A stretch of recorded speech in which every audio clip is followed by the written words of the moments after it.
Sell online and grow your business with Wix e-commerce. Beautiful storefront for your brand by customizing product pages. Go.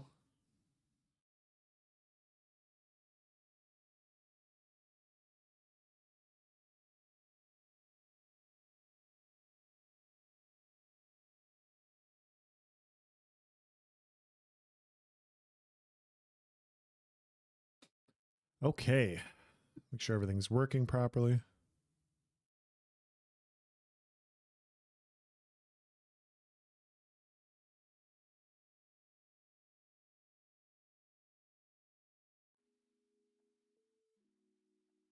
There we go.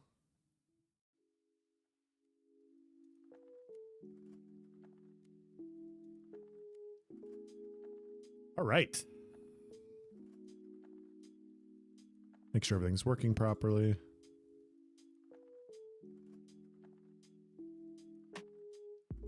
I think we're just about set up. Let me get this. Philip, what's going on, man? How are you?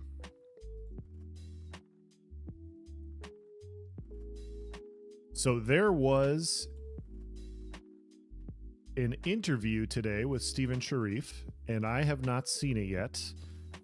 And we have an interview later on, and I want to make sure that we don't ask the same questions. And I also, want to hear the new stuff too. So that's what we're gonna do today. Plus, I haven't streamed in a little bit. I'm not on a Sunday. It's been a little while. My favorite Bob Ross impersonator. I wish I could paint. I wish I could. But that's okay.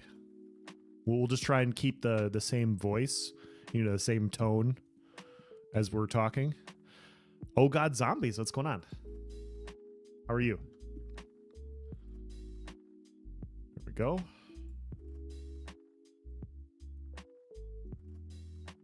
But yeah, I have not seen the Q&A yet today. I figured we could watch that. Make sure any of the questions that I am asking are not overlapped. Maybe the Q&A sparks a new question that's worth asking. I don't know. We'll see. This background footage makes me look obese.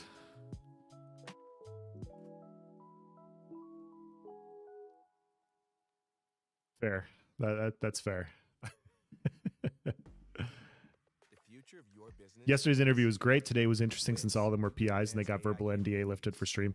Yeah, I heard that. I heard they did. So I'm very curious to hear what was said and what was lifted.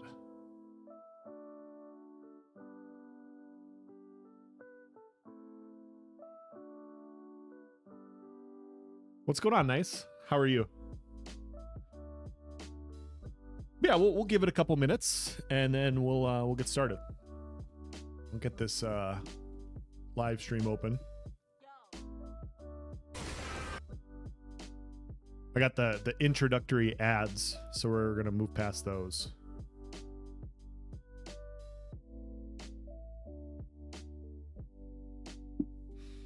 There we go. All right.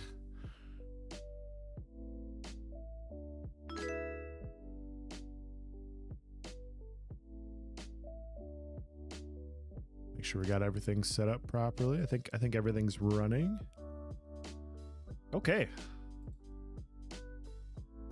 Let's make sure I'm not giving away any personal information.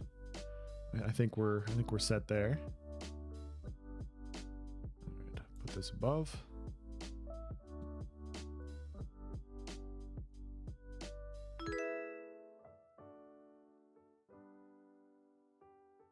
All right. Pause the music. Well, we'll get started. We'll get started right away. Let's see what this looks like on my end.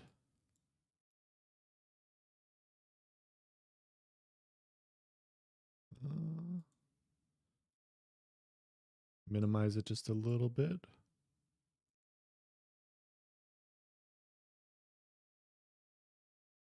I see.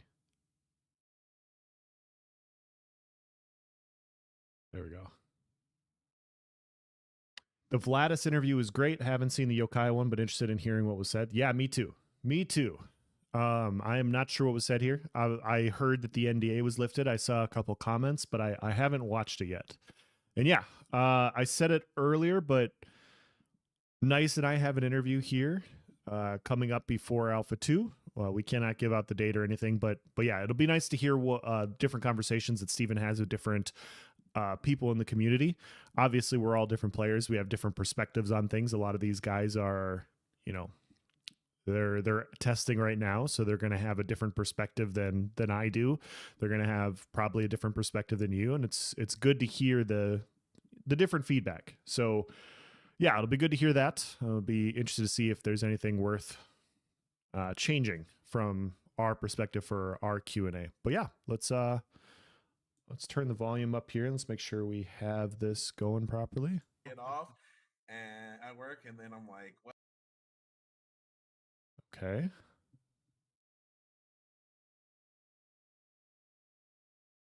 It's just not working.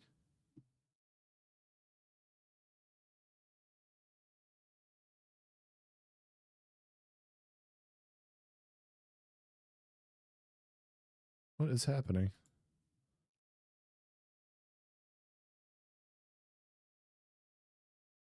Oh, is it? Let me refresh. Well, I could get off the game. Dresh, what's going on? Hope you're doing well. Yeah, I'm doing great. I've been have you been playing any of the Throne and Liberty? No. Is anybody talking? Not interested. Is this on my end? No. We didn't want to split focus.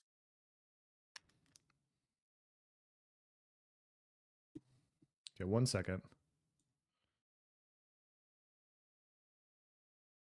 The audio was working and then it wasn't on my end.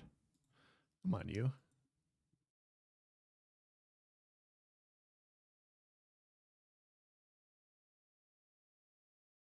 There we go.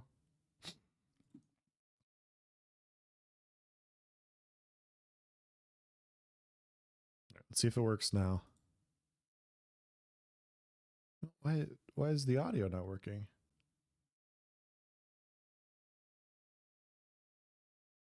Means of competitive.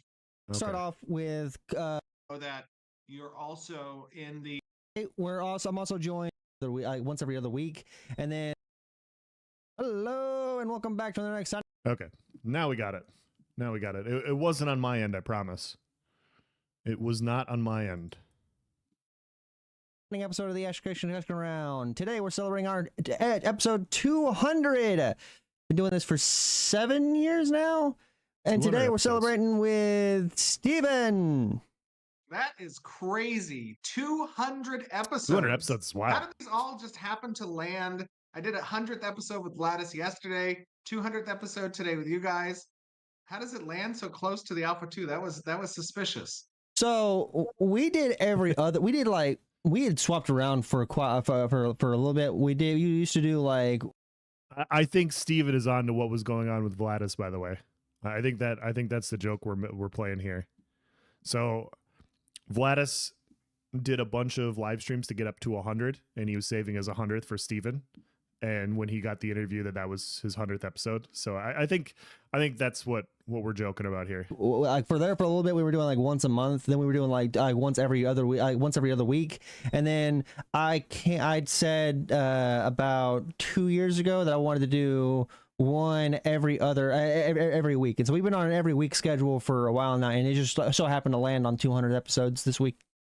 That is awesome. That is so cool. You guys have, I can't believe you guys have been doing it this long. You guys always have great conversation, healthy conversations, and I'm excited to join you guys today to have some of that conversation with you. We are looking forward to it. Love to have you here, Steven. So today I'm also joined by DA and Staggerson, and we're not 100% trying to do a Q&A. We're obviously going to ask questions, but today is we're trying to have more of a discussion with Steven. We're going over topics. Sure. And Steven, you said something in the pre-show. I don't know if you still want to stand by that about NDA information. yeah, I mean, I know that you guys are all a part of Phoenix Initiative on this call, and I know that you're also in the pre-alpha 2 testing group. So, you know, I just want to say if you want to chat about anything as part of that testing, I absolve you of your NDA. You may speak about it Wow. so we can Let's chat about go. those things here. I'm unleashed, gentlemen. Verbal NDA, to be clear, verbal Verbal NDA. India. Like we're not like testing might be going on right now, and we might. You immediately start streaming the game. I have it up right now. Me too. But all right, so getting into it, I guess. So I want to start off with artisan classes. Let's chat about artisan classes. I've been thinking about this for a long time Okay. now, and crafting progression might not feel relevant until end game, partly due to mob drops and mob dropping completed items. The way that along with the fact that crafting just doesn't really come online until later in the game. Can I ask what you see is like the crafting and gear progression kind of stuff? If you understand what I just said, because I was rambling. That's okay. No. I think the question is right, like crafting progression and crafting relevancy throughout the leveling process. Is it something that just becomes relevant at end game, or is there an intent that throughout your level progression, crafting is a viable means of competitive gearing? Um, and the intent is obviously that crafting is complementary Yeah. to your leveling experience, right? That at every stage that you gain access to new tiers of available gear, crafting is, if should you choose to engage with that part of the game, is a viable method not only to equip yourself, but to also earn gold What's up, Rage? by trading with other players for you to perhaps acquire things that you yourself are not capable of obtaining just by yourself. So Yeah. you can go. So just like So let me just say a few things. I am not sure what I have a few friends that have like some speech issues. I said speeching. I apparently have speech issues as well, and their issues are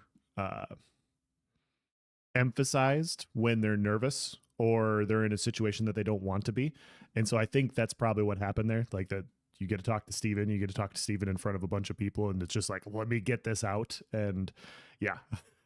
But yeah, they're talking about crafting right now. Captain Rage, what's going on, man?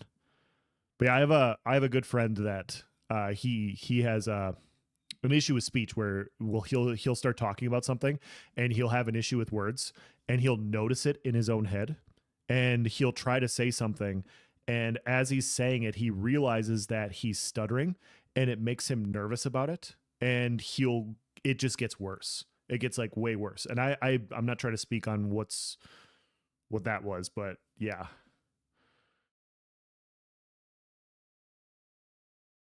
I hate when my brain works faster than my lips. It's an issue. Yeah, I've definitely been there for sure. Speaking in front of a bunch of people is tough. So,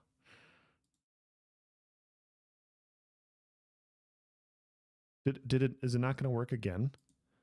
Can I not pause this? in the alpha so There we far, the stations, you can't get the first level of station until no level 3 when you can elect a mayor and stuff like that. That's Sure. subject to like how fast you guys want the node to progress and stuff and stuff. But then you have the artisan shit, like actually leveling up the different artisan classes. There's a lot of interplay there. There's a lot of interplay between the crafting stations as well, and I love that part of the crafting. But yeah, crafting just doesn't seem to come online until much later, and it because of the mob drops, it just seems like you're more rewarded for focusing on leveling rather than and like Sure. And that's perhaps some tuning that needs to happen, right? I mean, obviously, especially during phase 1 and right now prior to phase 1, a lot of the econ work is still being tuned. Actually, just last weekend we got a lot of our BI metrics online for the economy team, and they're making some wide arcing balance changes that you probably have seen in our latest patch notes. last weekend and this weekend. As they collect those metrics and see what players are doing and where they're engaging with certain artisanship systems, you're going to see some refinement and fine tuning of the artisanship to achieve the artisanship systems to achieve that intent that we have, which is that it is complementary throughout the leveling process. Okay, so long story short, they're talking about crafting. This is a broken NDA discussing pre-alpha 2 information. And what Yokai here is saying is crafting really isn't online until you're later on in the game. For those of you guys that don't know, I'm pretty sure you can only level up to 25 during the alpha 2. And so you're not going to have full levels. You're not going to have full gear. We're not going to be anywhere close to end game at that point in time. And so his point is, you know, crafters make the best shit. Crafters can't make the best shit until later on in the leveling. And I guess I could start by asking what you guys think of this, because I think it's a double-edged sword, right? Where earlier on you should be figuring out your character, you should be figuring out the weapons, you should be like, it's tough to.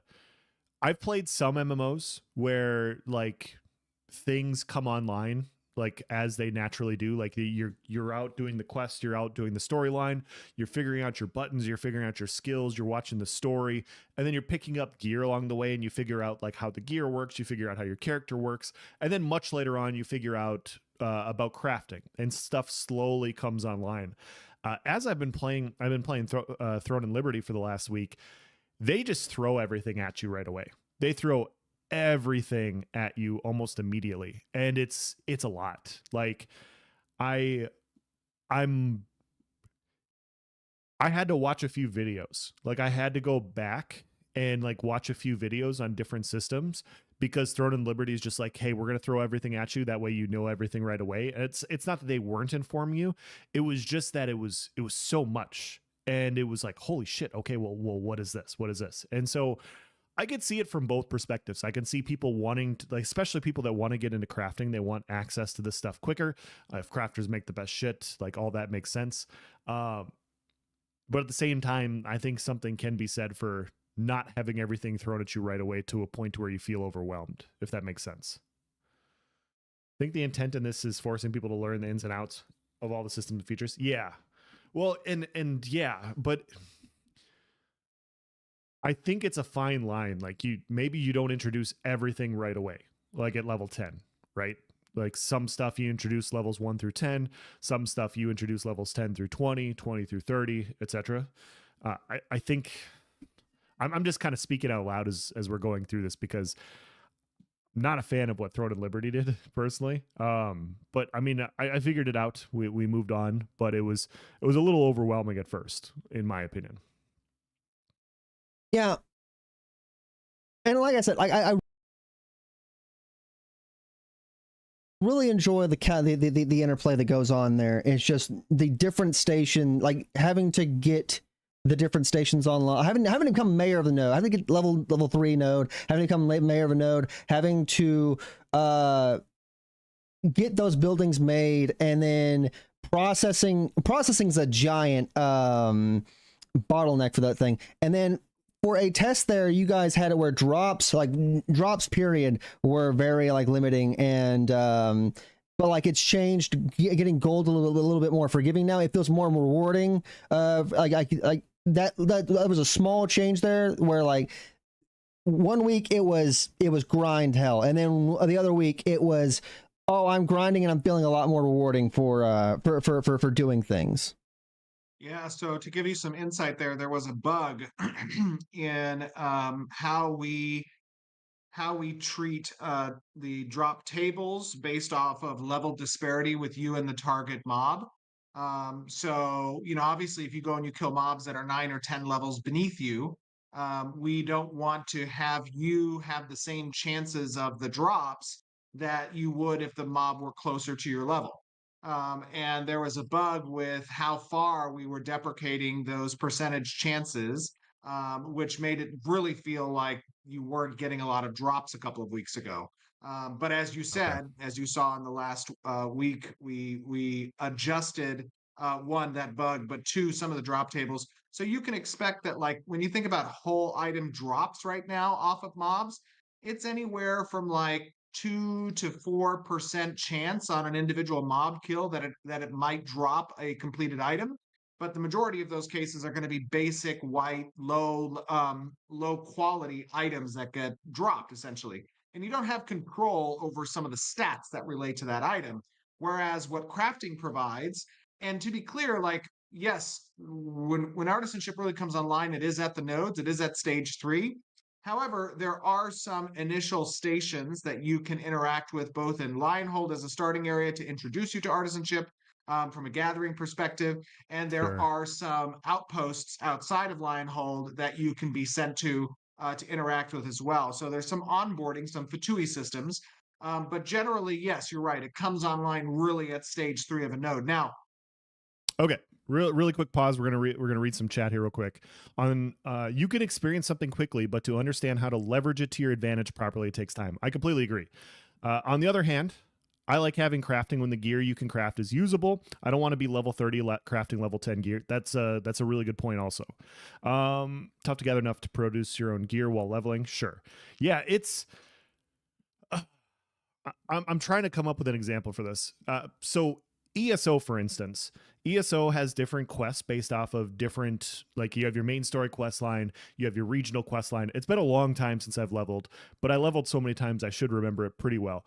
And then you also have your miscellaneous like crafting stuff. And so if you wanted to choose to do like blacksmithing or woodworking or whatever, you could go in the quest line and they would show you how to go about doing it, right? And so you made your choice. In Throne and Liberty, it felt more like the introductory thing was like, hey, you're going to be in the starter zone. You're going to go over here and kill some mobs. You're going to come back. And now we want you to learn how to interact with the systems. It was almost like, I can't remember if it was part of the main story quest line or if it was just like, it just all felt like a blur, the introductory part. It was like, you're going to come over here. You're going to ask to have this built. You're going to level this up. And then you're going to move on to the next one. And then you're going to go on with the quest over here. And it just felt like everything was thrown at you in Throne and Liberty in a way that ESO didn't do. You know what I mean? And I thought that was a better choice. So if I'm a crafter, or if I want my character to be a crafter, I can then choose to take on that quest and I can then move on to that area. And so it becomes this situation to where different players are going to have their different player loops, right? Like we're not all going to do the same stuff, and this game's designed that way to where we're not all able to do everything. And, you know, we're going to have to work with other people. And so because of that, having that choice to, like what Steven's here, choosing which artisan crafting you're going to partake in, I think is better in general.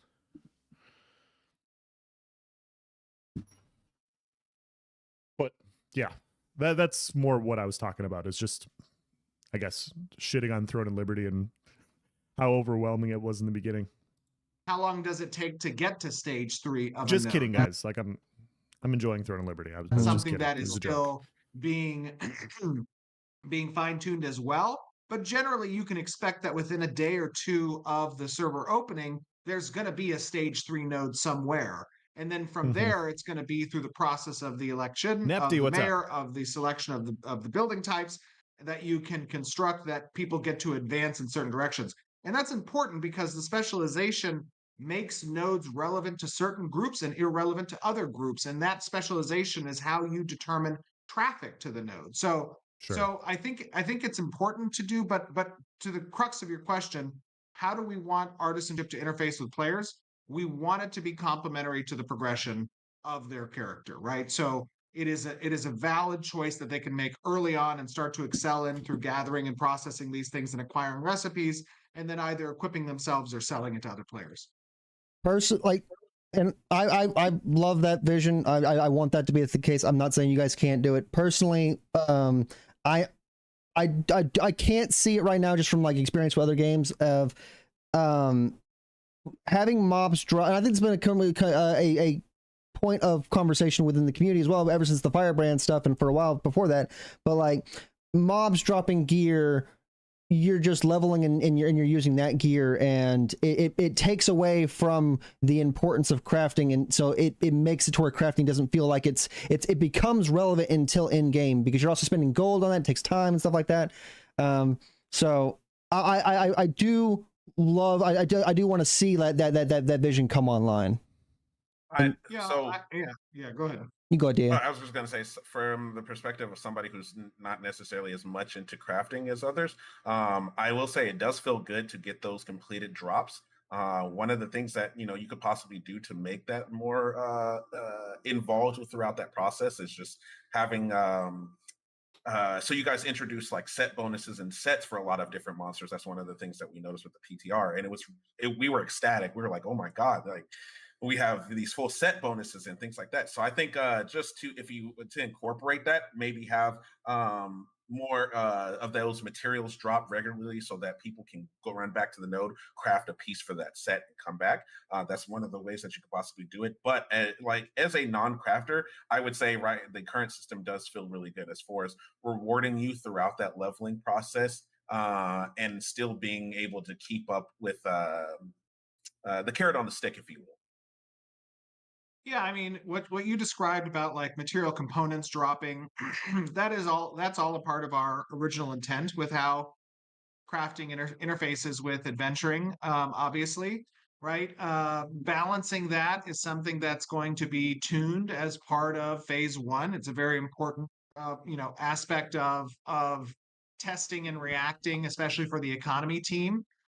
So, you always want to keep a balance between the adventurers who don't interface with the crafting section, that they have something to continue to progress from, whether that be from quests that provide certain pieces of gear, through mobs that drop certain pieces of gear, or if they acquire it through trade. Not everybody within the player population is an artisan who cares about crafting things. So there has to be multiple faucets, so to speak, for this gear to be introduced into the economy. Now, when you do introduce that gear, the sinks on the flip side of that coin is that as that gear becomes irrelevant and it's still an open economy, you have deconstruction that provides integral components for additional crafting as well. And that loop isn't fully completed yet. It should be within the next couple of weeks or so. But all of that contributes to the ecosystem that is artisanship. Okay. Just real quick from chat, Jargeki Gra ask Yokai Theater, can you ask Steven when the EU servers will pop up? I believe the EU servers are intending to pop up on the 25th. So on the 25th, we'll be launching an EU server. We might see a test of that probably next weekend for our pre-A2 testers. But by the 25th, we will have our EU server up. Okay. Nice. Stackerson, do you have anything you wanted to say about the crafting, or No, I think you guys covered it. Okay.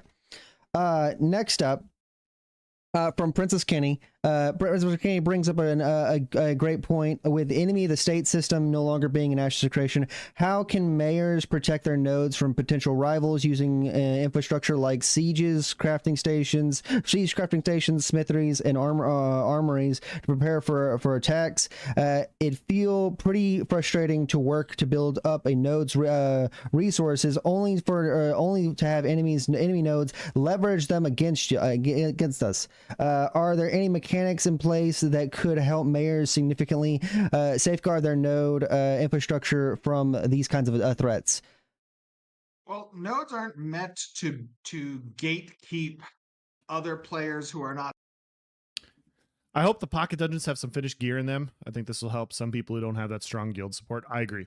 I think that's what they're saying here, is that they're going to have dropped item sets as well. And as you grow out of those item sets, you can deconstruct or put them out in the world. This question, I could be wrong. I thought this question was asked before. Not citizens of your node from interfacing with your node. Like traffic to your node, fees that are associated with utilizing the node services that get applied to non-citizens are directly contributing and helping your node advance by filling your coffers. So it is not the intent of the node system to gatekeep other citizens from being able to interface. It's quite the opposite of that. However, with that being said, there are some systems that are in place that can still provide a quote unquote enemy of the state type of feel. That is the war systems that we've discussed, right? During a war state between nodes, those citizens become flagged for combat with each other. and guards will actively defend against the adversarial node member list. So there Okay. are mechanisms by which you can have acute periods of hostile interaction, of friction. See, the other thing is like I've always just been of the impression that if a node mayor, if you're encountering issues with a node, like you can do unofficial acts, and I understand like Steven Steven and Intrepid have done a lot of things internally through guild bonuses, guild different abilities to chat with one another, these sorts of things. And so wondering if their systems in game make sense to take care of these types of people. But yeah, I feel like the mayor, like Steven said here, they already have access to some things. And you can, I mean, the guilds that are in your node should be able to, they should be dishing out punishment to any other node that is doing harm to you. They should be. Okay. Yeah, But I you think go ahead. a little bit more of the concern is like, these guys are preparing for war. They've been destabilizing your zone health. They've been doing all these things to grief your node from a specific other node that's targeting. And I would say sometimes as a player, it doesn't feel good that those players can essentially just walk into the node, freely use the artisan systems that we've built up to craft materials needed to go to war against us. I'm sure it doesn't feel good. Yeah. I'm sure you're like, hey, what are you doing here? Get out of here. But that doesn't mean that you get to block them off from the content that your node is providing. There are mechanisms by which you can create friction with those groups of people, whether that be through orchestrated guild wars that get declared and you can try to deny, zone access to those individuals through the through the node war system that you can utilize, through PKing or flagging those on those individuals. Like Yep. that is, something obviously you can do, but we don't want to hard lock or hard cap out those people from utilizing the node services, especially if they're going to pay a premium that is non-citizen fees to do so. Okay. Example of like this is like currently in the alpha, there are two different kinds of like examples of this. One, becoming a citizen, you can just make an alt and go to a node and become a citizen and kind of like cheese the election process. Currently, I'm sure that's not intended. I'm sure that's going to be changed, but currently you can just make a whole bunch of alts and go in and vote for have your guildies vote for whoever you want, and a single guild could potentially go ahead. Some of those systems are still coming online, right? So what can currently be done is not something that we intend to have be the core loop. And citizenship is obviously something that is going to be fine-tuned over the course of Alpha 2. But sorry, I think I interrupted the rest of that question. Go ahead. But like there's also another point where like one group will be out leveling, or like one group will put a whole bunch of time, like not even like a single guild, like a whole bunch of people will put in a lot of time and effort into building up a node, and then others will come in and either just PvP be PvP on stations. And I know you said like the guards. Yep. Right now, the guards aren't exactly the most biggest threat in the game. Like, we've had people that have had corruption, and they will straight up Benny Hill skit, just run them through nodes, like just chasing them. Absolutely. It's very funny to watch. Yeah, absolutely. Yeah, the guards are getting an overhaul. For a while there, they weren't even reacting to corrupted players. So the guard system had some bugs in it. The corruption system is getting fine-tuned on Monday. To include the more debilitating stat dampening effects as well, which was missing. I mean, obviously, part of Alpha 2, part of any alpha, is going to be that people are less disincentivized or less deterred from doing bad things because it's a temporary alpha, right? It is not something that's going to persist. So we're probably going to need to overtune the corruption system a little bit during the alpha in order to make it more debilitating, so that that type of gameplay is more reflective of how people would be apprehensive to gain corruption when the game goes live.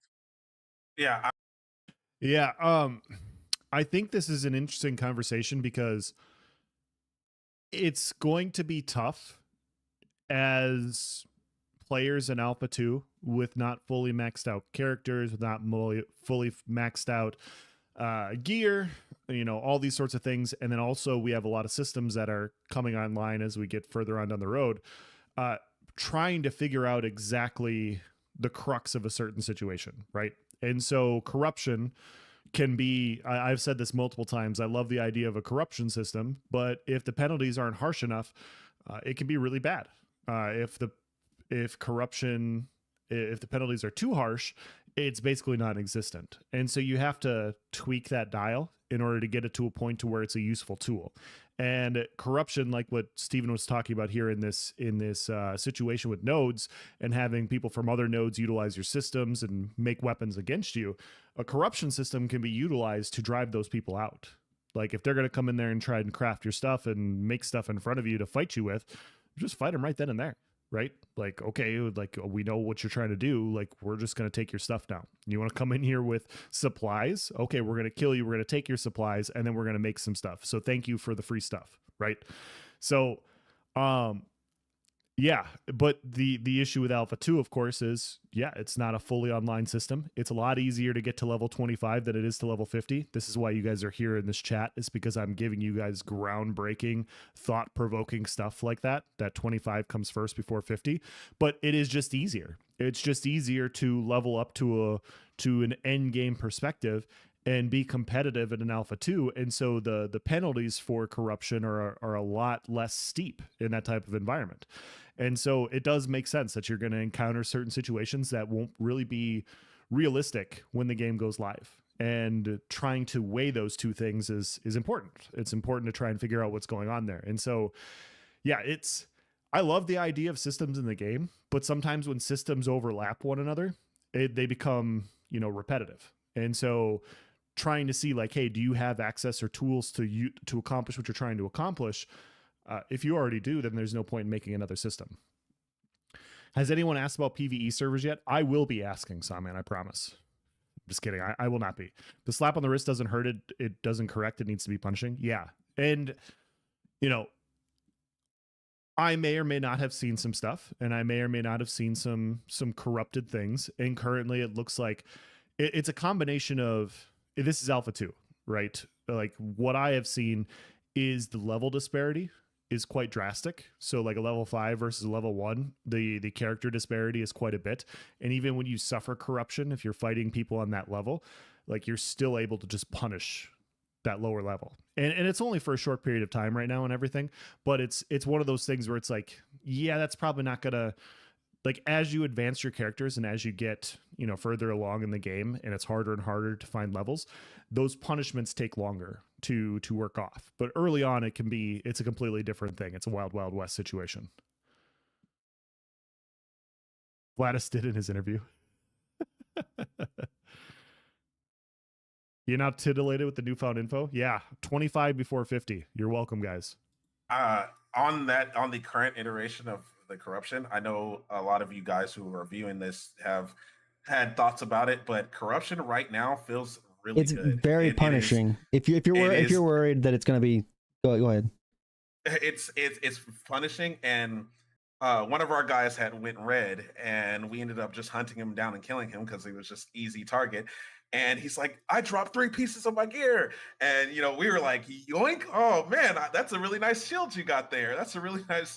So honestly, we're excited to see just the extent of, how red people are going to go and like what kind of loot what we get out of the loot pinata for popping that open. So I think you guys have done a really good job with the corruption system. And I think it's already starting off in a really great place.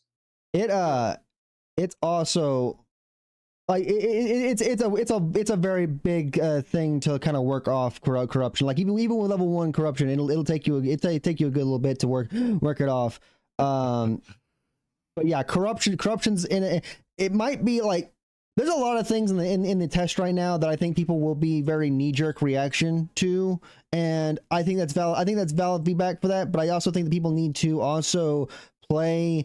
I have a more long-term experience with it to kind of get in the feel. I've also been in this kind of situation where like I was like I don't like how this functions. I don't like how this works. I'm not super. I'm like there's like I've had criticism about certain things, but then as I played more and more, I've grown lighter on them. And also there's a gigantic, you guys are doing a lot of work as well. There's a gigantic night and day between each version. Like the version, like the live version right now and the PTR version, it's night and day. Yes. The PTR is so much better, like smoother, great feeling versus like the live version that's going on. Yeah, and I think those types of wide sweeping incremental kind of changes between version to version is something you're going to see really happen a lot, especially in phase one. And that is because, the data that we're collecting with our testing group, now having invited all of the Alpha 1 testers to be part of pre-A2 testing, they're providing us, obviously scaling that we need to see from a concurrent user standpoint, that we're able to then fine tune and our network stack around, our replication graphs around.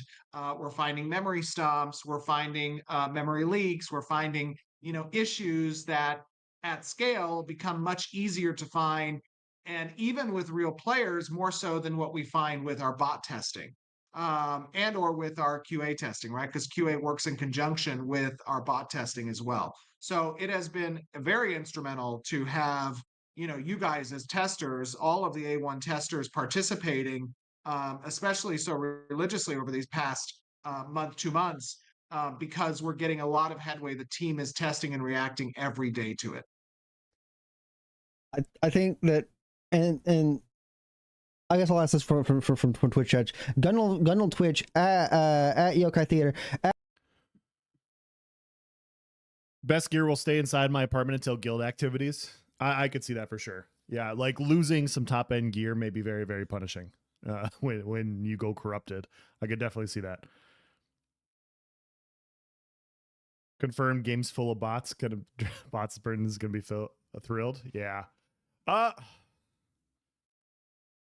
It's super interesting. Like a lot of the stuff is great in theory. It's gonna be interesting to see how everything plays out. Ask Steven about the nameplate distance, especially in. So I will say this before we go further.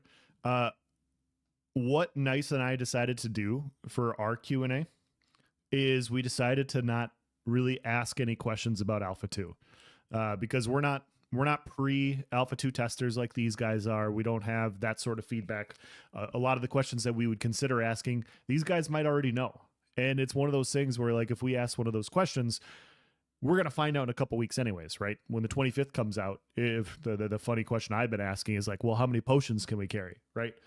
If that's a real question, we're going to find out in 2 weeks anyways. It's not worth anything in 2 weeks. Like, it's just a dead question. And so a lot of our questions revolve around systems for the game as a whole, some systems that they haven't talked about in a long time, direction for those sorts of things, and just a bunch of fun stuff. And so it'll make the questions relevant for longer in that perspective, that when we go into Alpha 2, those systems aren't online yet. They won't be online for a while. That question will still exist there, and it'll still be,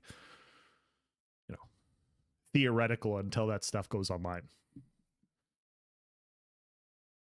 To each their own. I'm sure Steven will appreciate the different takes. Yeah, no, I know. It's just, but you want to ask questions like. So here's how I was looking at it. I'm bouncing back and forth right now. When you're trying to do a Q&A with Steven or with Intrepid, from my perspective, you want to ask questions that haven't been asked before. And he has done a ton of Q&As with a bunch of other people. And so you have to go through those. You have to see what questions have been asked. And, if a question was answered like 6 years ago, hypothetically, you can probably ask it again if it hasn't been answered in that 6-year period, just to see like updates and everything. But a lot of people will critique correctly, like, hey, that can be found in the wiki, that can be found here. There's some people that spend a lot of time on this stuff and they want to hear new information. And I feel like the questions I would ask as it pertains to Alpha 2 may very well just be answered right away once we get in there. And so it's like, okay, well, I mean, I could ask them now, or I could find out in a week, right? Like, and that's kind of where I was sitting. It's like, oh, maybe I'll ask a question that I'm won't know the answer to right away. Action combat, it needs to be a times 3 the distance it currently is. This is a I think the nameplate distance is currently set to around 75 meters or 100 meters or so. I know that there is some nameplate work that's still outstanding that we won't get to until probably phase 2, and that has to do with how we're rendering the nameplate on the screen space. Right now, you can kind of even see nameplates in between objects that you would normally expect to block line of sight towards nameplates, or in between different actors. That work still has to be done by the graphical engineering side of it. But when we're talking about like targeting systems with the nameplate, I know that UI engineering has been working on over the past week or so some updates to the nameplates. So you could probably expect some targeting updates to come over the course of the next couple of tests. Oh, okay. So okay. I don't know. Gunnar, you let me know if that was satisfactory to your answer in chat. I think that the death penalty will be a big straining point for a lot of the more casual audience. In I think people will come in. Wolves are a nightmare, Rob. Wolves in the game right now, I think, will be love them. We love them, but like wolves for a newer this player, sounds like PTSD they will to me. get on you, kill you, and you will. I think a lot of players will start accruing a large amount of EXP debt and feel which funny. EXP debt right now, if you're farming like equal level stuff to you, is not hard to work on. It's not. Don't die over and over and over again. But like, it's not a super punishing thing to me. I in my eyes, I love the idea of the EXP debt. I know it's a point of contention in the community. Like, people are for it, people are against it, but I'm all for it. Like, I'm loving how how the death penalty systems are working right now. I mean, what Steven you has know, to say. I think that when we talk about EXP debt, what we're really talking about is failure, essentially, right? Like, if you're dying, you're dying either to NPCs or to players, right? There's been some failure that's had, and an individual death isn't going to be debilitating. But as you said, if you continually are running back and you're dying in the same fashion, or you're dying repeatedly over and over again in different ways, like, you need to stop, collect, rethink, change your approach. Use your brain. And the EXP debt is going to be something that is going to remind you to do that, because it can become debilitating. And again, like, that goes back to one of our core tenets as a game, as a philosophy, right? Risk versus reward. In order for risk to feel like true risk, there must be a bite to it. And EXP debt is part of that bite. Yeah, so I'll be completely honest, guys. The first time I saw that this game was going to have EXP debt, I didn't like it. I'm not a fan of it, because my concern on it is once again, it's a sliding scale. If the EXP debt is too harsh, right, you're creating a situation in a PvX environment to where players aren't going to potentially want to engage in combat unless they know that they're going to win. Does that make sense? Like if it's so punishing that if you lose, like, you're gonna have to spend hours grinding, people are just gonna go, you know what? I'm not going to fight 1v1. I'm not going to fight 2v1. I'm going to wait until it's like 3v1. And maybe instead of going out, with a group of 3 people, I'm going to go out with a group of 10 people, or I'm going to go out with a group of 15 people, right? I think if it's too punishing, it creates a situation to where players will be too scared to incur the debt that they're not going to participate in the systems. That's like the worst case scenario, where it's just way too punishing. However, the other thing to go with this is, in games, I'm an asshole. I'll be honest. I am stubborn. I am so fucking stubborn when it comes to PvP games.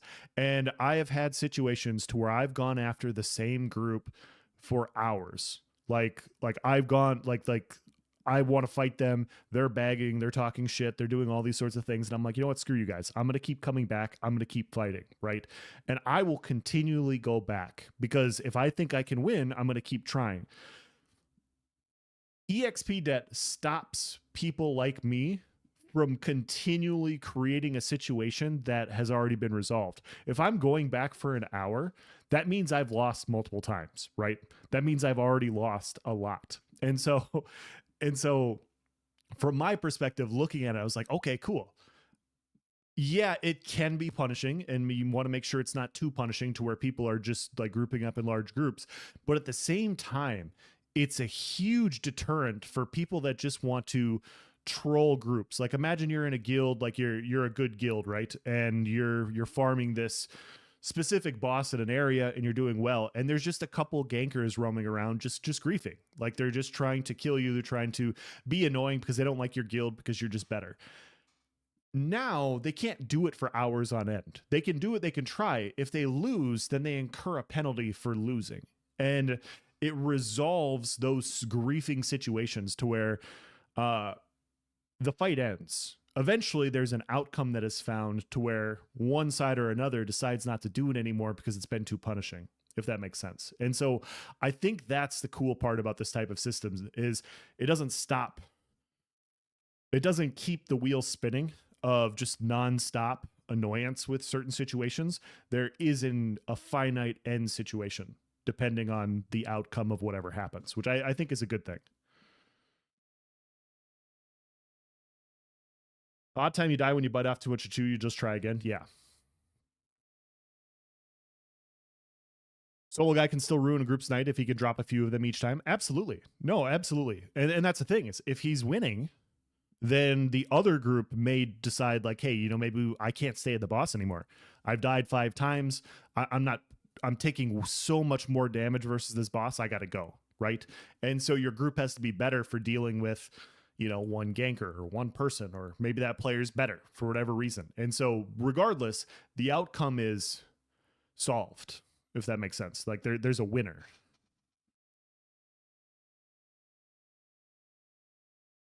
All right. I'm going to keep playing. Yeah.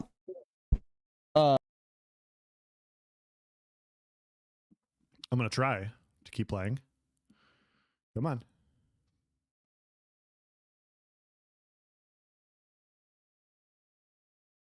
Twitch has been goofy. Do I have to minimize and then Stackerson, yeah, you got anything else to say about that?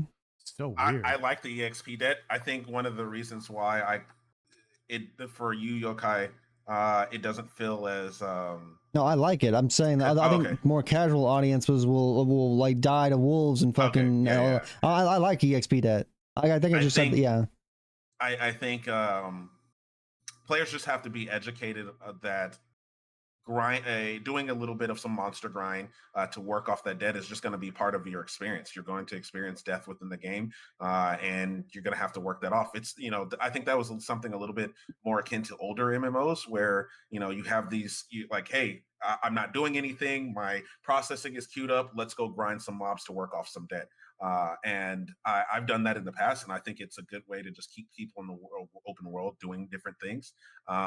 And yeah, I like what the EXP debt is and how it allows you to essentially put a hard reset on fights, especially when, you know, you're one of the problems that we've seen in other games is like the tent problem, for example, in New World, where, you know, you respawn, you get up, and you just send it and you keep sending it and sending it. And as long as you have materials on to repair that gear, there's no end to it. There's no, know, you've won the battle. So I really like the part that EXP debt kind of plays into that. Yeah, the tent situation in New World, ESO had a few in Imperial City Sewers. Like if you would go down and fight Molag Bal, there were times where there was like 50, 60, 70 people down there, and you could kill 5, 10, 20 people, but there's another 30 behind them picking them all up. And so you could never... I remember I spent 3 hours one night trying to take this 50-man group out of the sewers. It wasn't just me, it was a bunch of us, but like slowly over that 3-hour period, we started adding more and more people, right? Like it started off as like 2 or 3 of us, and it just wasn't working. And then it was 5 of us, and then it was 10 of us, and then, impacts were made. And then eventually they got wiped, and then they left. And it was just one of those things where it's like, could have been resolved sooner. Could have been resolved a little bit faster. Oh boy. Not this again. 1 second. Got cheap viewers again.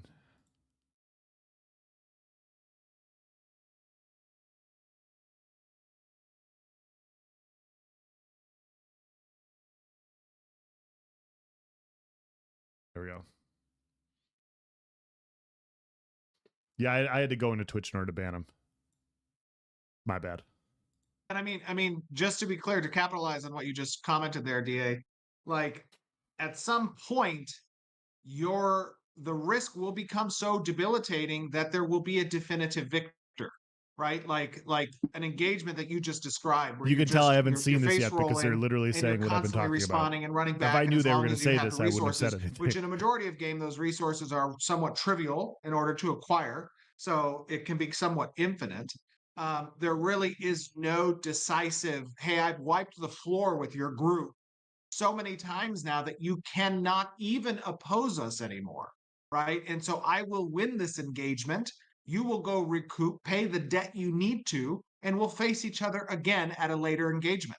Like that is what That's great. a system like XP debt, like the respawn debuff provides. Cats want me to bring up TTK. Right? XP debt gives the most trivial decisions value in the open world if bad decisions and outcomes have real consequences. That is a really good way to say that, Dresh. I completely agree with you. Personally, I like WoW's method of increasing death timers and limited battle res on Bias the Course. That's another way to approach it. I don't think that's necessarily a bad idea either. I just wanted to tell my perspective because I came around to XP debt and I was like, okay, this is actually a good idea because it ends fights. It ends situations. There is a winner. And too often, due to game design, sometimes there just isn't a winner, right? Like it's like it just goes on for forever. It's like, yeah, we killed you 10 times and we're leaving now because we're tired of killing you 10 times. And then the other side is like, yeah, you're running away from us. It's like, no, like in this situation, you actually know who's running away from who, if that makes sense. Like I do think that's good. Most of the chat seems to be wanting TTK right now. So TTK, your damage Currently ramps. TTK. What? Yeah. Your damage ramps up a lot with like good gear and stuff like that. Your health does not currently. You're like the TTK in the game. I don't know what you want to say, DA. What you want to say? Yeah, I was just gonna say, I think that that's a great point. Is the health, which you mentioned on, is the health. The damage feels fine. I think it's just a health scaling issue because the damage scales so fast past the health that I get to a point where one of my abilities, as long as you're not like a healer or somebody with a high sustain tank like a tank, I can pretty much get a quarter of your health off with one hit. So yeah, I think the important thing to keep in mind, and make sure that people are aware of is like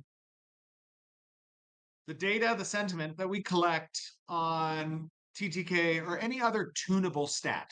Because, what it takes to change what you're describing is as simple as a 5-minute change list, right? To submit to the game. That's either how con scales towards HP, how damage mitigation scales, how, damage values scale across ability usage. All of those things are made so that they're extremely tunable. And we, over the course of phase 1, phase 2, and phase 3, we're going to be making a lot of balance changes. At first, it'll start broad stroke. And then once those broad strokes start to dial in where we want to be, and that where we want to be is going to be partly informed by player feedback who's participating, then we will start getting more precise and specific in the strokes that we make. So this is very, very tunable specific stuff. strokes, That definitely is the whole purpose of alpha. Yeah. Stackerson, you haven't talked. You haven't talked. Yeah, you haven't had a chance to talk at I've all. been just answering questions in chat, so I don't even know what the question is. Okay, it's currently about TTK. Do you have any other thing you want to address on the TTK? I mean, I'd want it Go ahead. longer, but yeah. Yeah. I guess I Yeah, wasn't sure what we're has all been big said fans. about it, so I don't have anything. I'll just give my opinion. Yeah, what'd you say? I was just gonna say we're all fans of higher TTK around here. Allows you to kind of No, it just feels we are very not frustrating all when you play fans those of high MMOs TTK. where it's like, hey, if I didn't get the jump on him first, or if I didn't immediately know that this guy was incoming, he gets the jump on me, I get CC locked, and then I'm blown up. But yeah, combat feels good for those of you who are asking about it. We got to test. We had a couple skirmishes against a little bit larger groups, and I mean, Angels, it's so much fun. If you're melee, the action combat feels really fucking good, except for like when you're trying to interpret. Like there's still plenty of work that like definitely feels like it needs to be done on the action camera side. The action camera feels really good. Some of the classes can't interact with the action camera as much because they have to do healing and or like range classes feel like they interact with that a little bit less. But if you're melee, action camera feels really well. But if you're in action camera, the UI there's a lot of work to be done with how you interact with UI because you're having to swap in and out of action camera constantly to like do UI elements. So that's fair. That is 100% fair. For my perspective, and my perspective's coming from a few different games, like New World and ESO, for instance.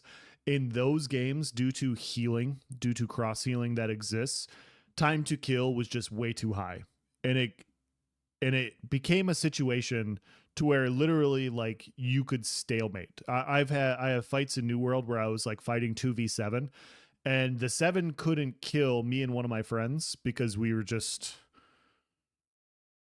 better. Okay, like we were just functionally better than them, and they didn't have enough damage and coordination to take us out.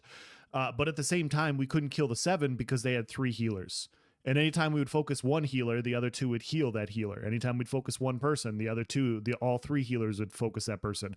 And we ended up having like a 15-minute stalemate. And in those situations, it becomes not fun. It becomes not fun to engage with from a TTK perspective. And so what I would say is obviously you don't want it too low. If it's too low, rogues can go out and 2-shot everybody, and that's not fun and enjoyable either. Rogues should be able to take out a couple. Like if you have a player pool and they're under a bell curve, anywhere from 0 to 100%, right? 50% of the people, let's say hypothetically, are somewhere around 2,000 health. Well, you should be able to take out maybe the people that are still around in the 1,200 range in a couple shots. Like maybe you could take out 10% of the population, right? If you can take out like 50% or 80%, you're going to see a shit ton of rogues out there, right? Like everybody's going to be like, okay, I can be invisible and I can nuke whatever's right in front of me. I'm going to run out there with 3 rogues. We're going to be invisible. We're going to kill everybody. Nobody's going to be able to stop us.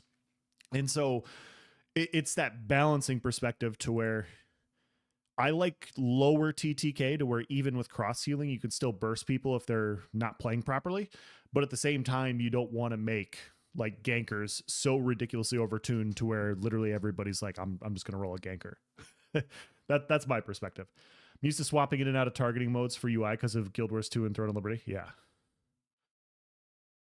Tank meta in ESO was miserable. Oh, it was so bad, man. Like I hated it. Like I would rather lose than stalemate. I really would. I would rather stream ESO going 0 for 100, dueling people, than have a stalemate. It's just it's the worst. In my opinion, it's the absolute worst because you're playing a fighting game, and the outcome isn't ending. And that's the issue: is outcomes not ending is so shitty for combat games. It's so shitty. But so another thing that people want, this is the next question I had on my list anyway. Some people wanting to talk about the respawns and stuff like that. With the current distance we've seen from respawn points, I'm a bit concerned about the potential of zombie rushing content, quote unquote zombie rushing content. Sure. That's it's your game. How do you see respawn locations working? Do you see it affecting gameplay? So there was an attunement system that was submitted this last week into our QA branch that's being tested, and our testers. Do they have an answer for Zerging? Yes. Nice asked that question during a Q&A over the summer and basically asked like, hey, how can smaller groups combat larger groups? And their entire point of view revolves around TTK. Their goal is to have lower TTK to where a well-coordinated group can time burst in an area to take out high priority targets. And so that's their perspective on it is they want to have enough damage to where smaller groups can still compete against larger groups. Doesn't mean you're going to win, but like having the tools to actually dish out the damage to do so is their goal. And I think that's the right way to approach it. Should be seeing that roll out this next week. And that attunement system basically will prohibit you from spawning at shrines that you have not entered within certain proximity of. So that's always been our long-term intended goals. The system just hadn't been implemented yet. Players will be able to attune to one particular shrine, and they will be prohibited from respawning at shrines that they haven't entered proximity of. This has been very varied testing through the thing. You'll die in one location and you'll respawn at Steel Blue. You'll respawn like halfway across the map, or all the way back at the beginning part. Or Steel Bloom Citadel is apparently the map's favorite place to fucking just plop you. It loves taking us to Steel Bloom. It loves taking us to Steel Bloom. Oh, but like some of that does have to do, World Team, with the placement and location and prevalence of the respawn points. There was some design discussion about whether or not additional respawn points should be spawned based off of node progression. That's an idea that we're toying with as well. But in part, what you just described is for you guys too. What is the number of respawn locations that a particular zone or a particular biome should contain? And the less it has, obviously the more opportunity there is for you to spawn at further away distances from your locations. Now, part of that has to do with the philosophy of, again, risk versus reward. Like, are you paying a price for dying that you now have to make your way back to your party? Travel is a real thing. With mounts coming online recently, after having been addressed some of the bugs with mounting and dismounting, that can mitigate obviously some of the time it takes to travel back to a location. But I will say that the shrine locations, the attunement process, and the respawn proximities are things that all are being tuned as part of this week's update. There have been plenty of also respawn location. I guess I want to try to address this other one real quick. In the newest patch, in the PTR version, you're tuning the normal shrines, but you can also choose a home shrine and to respawn at. I feel like that goes against your philosophy of no fast travel. People can that's very gamifiable with especially with for sure, 100% it is. But just to be clear, like the home shrine applicability when we leave the Riverlands is that you can only choose to respawn at a home shrine if you're within the zone that the home shrine exists within. Otherwise, it's not a valid option. Okay. Fair. Is that within its ZOI? He's like the map is broken up into different ZOIs and stuff like that. Is that within the biome that like you have to be in the Riverlands, or is that within the certain ZOI of that home? It's more translatable to consider it within the biome. Okay. Okay. Smart. That's really smart. The biomes are fairly big. That's smart. I don't know how I feel about that. I'm against fast travel. It's very gamifiable, especially when you just die, you go back to the home tree, you go back to you set Marilith as your home instance. You go out farm a bunch of stuff, and then it's just faster to die and then go back respawn to the thing. You've lost some of the stuff, but it's faster for you that way, and you can just go off and rework off some of that EXP. That's currently kind of what it kind of feels like. I don't know if they want to there's a tuning aspect with how you want EXP to kind of function, or Yeah, we'll see in our metrics that we collect as players interact with that system. We'll see how many people are dying to respawn at their home at their home shrine, and that'll be part of the data set that we use in order to tune the system. People laughing at the thing someone said. I'm so intrigued by the different tools that they have on the back end, like being able to see how people are dying to spawn back to a home point. Like, that's so fucking cool. I'm sorry. I want to know what else they're capable of doing, if that makes sense. Like, if they can do that, if they can identify people dying in order to go back to a home spawn point for like that's the justified reason. What else can they identify? You know what I mean? So if you spawn too far away and have a slow mount, I could see that being a hard pain point. Absolutely. And I think that is part of the issue. The other thing that they want to combat with without having fast travel is large groups. Large groups, they're going to impact a specific area dramatically, but they can't impact the entire map, right? So if they go up to kill this world boss in the northeast corner and they know that a smaller group is fighting this boss in the southwest corner, they can't just fast travel over there, nuke those people, then come back and farm back and forth. They're stuck to an area. And so I think because of that, you will see lots of large groups exist, but because people are all condensed in one area, there's so many more things that also exist. The map is so big that smaller groups can dance around that. Sure, if you want to go and engage with that boss, if you want to be where the big groups are, you're gonna have to fight with the big boys. Like, that's just the way the game is designed, right? But at the same time, like, there should be so much more to do. Do I sound like XQC, weren't you? I think the home shrine thing was definitely a much needed feature. I think that kind of eliminating the ability to just unstuck is going to fix a lot of those problems. And as going forward with future tuning and whatnot, I don't think it'll be too much of an issue. The other, Yeah, and just to be Go ahead. clear, unstuck as a feature is obviously intended for testing, right? Like that is Right. as you get stuck in certain places that you shouldn't. That's a way to unbrick your character. Sure.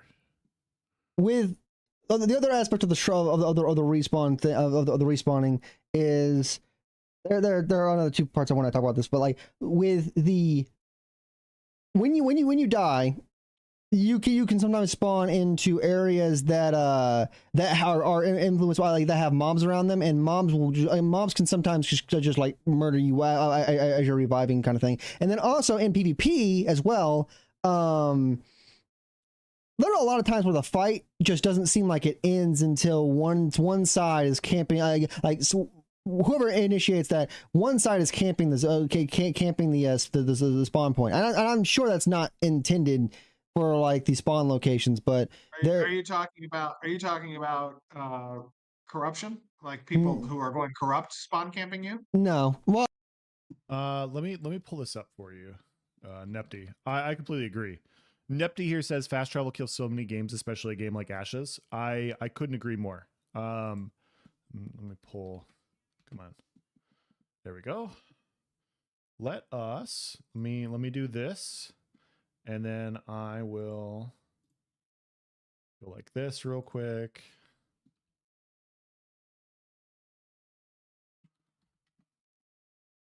I just want to pull something up real quick, and then we'll talk about it. Arctic, what's going on, dude? Good to see you.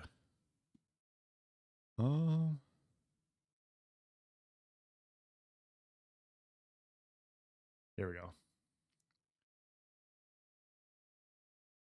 This is the better version. I apologize for light mode here, guys. This is my bad, but yeah. Let me pull up this map. For those of you guys that don't know, this is a map of Cyrodiil. Can I get in here? Oh, that's the bad. This is like their interactive map. 1 second. See if I can get a non-interactive map. There we go. Okay. Oh, that's also a terrible map. Let's do this one. There we go. So these are the different keeps in Cyrodiil. We can even zoom in a little bit farther. But yeah, it becomes hugely problematic in a situation to where, and this has happened quite a few times, and it's so frustrating. But I would play in the morning, and this is a 3-faction map, and one faction is dominating everything, and they have 120 people on. Let's pretend this entire map is yellow. Okay, so in ESO, if you take the inner keeps, the leader in your alliance PvP, they get ranked Emperor. And so if yellow has the entire interior map, you don't want them to have Emperor. You want to stop them from having that happen. Maybe they have all of these but one. If you're like a group of 5 people and you're fighting 120, you're not going to defend, right? So obviously you don't want to defend the last keep. You're like, you know what? I'm going to come down here and I'm going to attack this one. I'm going to try to take this one out. Well, you go down there and it gets bursted. And the minute it gets bursted, these 120 people that are taking this one, they're going to go, hey, you can recall to this keep and then you can ride down. And even though, 60 people can take this keep, they can then split off and then come back down here and take this one. And it becomes a situation to where it's just the large groups, if they're severely outnumbering you, it's very tough to deal with. It's very, very tough. And as it should be. But like, you can't go anywhere without people just running you down when you're the only other thing on the map. Like when you're the only other thing that exists, that it becomes really problematic, and it becomes an issue that less and less people eventually hop on. And that's oftentimes what would happen in Cyrodiil, where one group would dominate and people are like, there's no point in being on the map anymore. I don't want to PvP anymore because one group has the entire map. And a lot of it was exacerbated by fast travel. And, it has its pros and it has its cons, of course. And there were situations to where defending was better than attacking. And there were times where people would sit. I remember there was one fight where Red had the entire map. They had everything but these 2 keeps. And they literally, 50 people sat in this keep to like farm defensively the 3 or 4 people that I had with me. So we were trying to like fight them to get them to come out. They outnumbered us like 10-1. And they just sat there. And they're like, yeah, you can't go anywhere. We're just going to fast travel over and we're going to stop you. Like, you want to come over here and attack this? We're going to see you popping up. We're going to fast travel over. We're going to be able to stop you. And like, then you have to come right back here. Then you have to spawn over here and you have to go around this to go to another thing. And then they can just fast travel. And it was just huge pain in the ass, to deal with. And yeah, for that reason, a lack of fast travel can be very beneficial depending on what you're encountering. That too. Go ahead. And I'm not mad about losing. That's not what I'm trying to say. I'm not mad about losing. It just sucks sometimes when there are no counters. Like the other side is just like that, through sheer advantage of numbers, they were able to take everything else, and unless you steamroll them at that one point and you can actually conquer them at that one point, you couldn't go anywhere else. And so it became like, okay, I can't even engage in guerrilla warfare. I can't even like try to pick apart like the outskirts of the map, because literally there's nothing I could do. And that's the biggest issue. I don't care about losing, 5 versus 50. I'm supposed to lose 5 versus 50.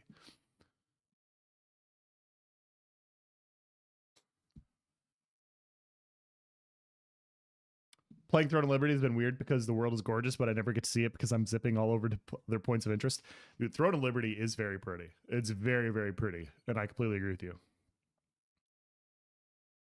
Flying mounts destroyed WoW's world size. Fast travel really devalues the overworld content. I agree.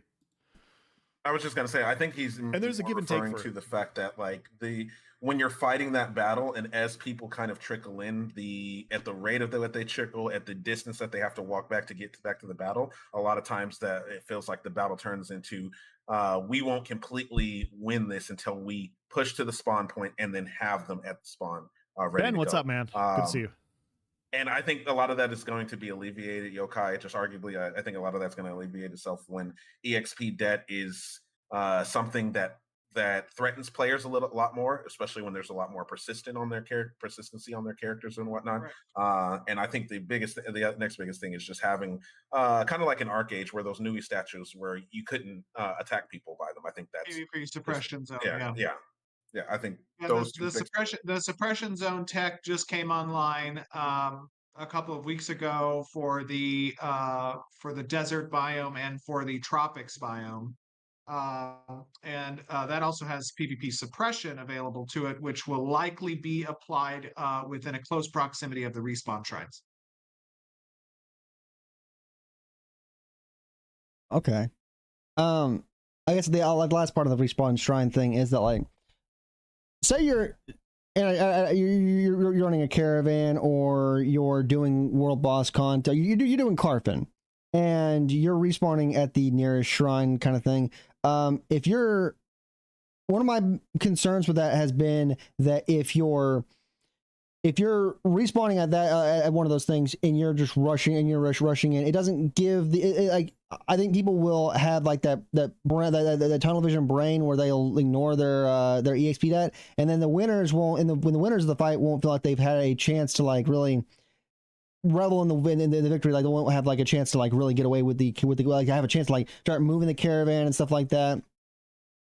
I don't know. The distance from the shrine has been a part where I've the distance from the shrine has been a part that I've always had like concerns about or wanted to get feedback on. And what's the question? Sorry, what's the question specifically?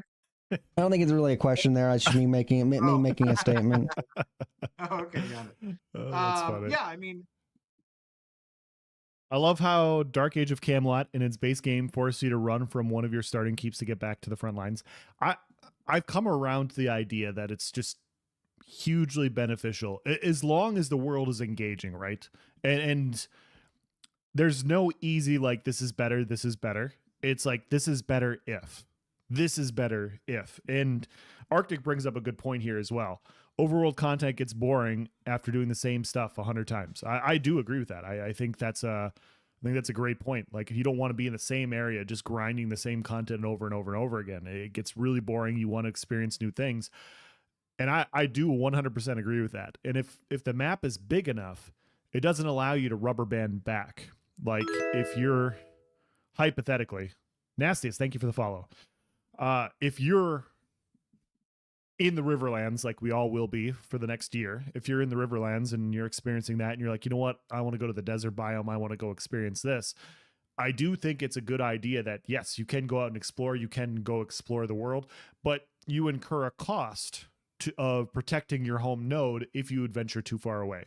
And if you leave and all of a sudden a guild comes in and they're PKing everybody, you're going to have to spend some time going back, right? You're going to have to spend some time going back. You can't experience the world and then come back immediately. And I think that's helpful. I think that helps keep big guilds will still be powerful, but it doesn't exacerbate their strength and make them even more powerful by game design. I think that's smart.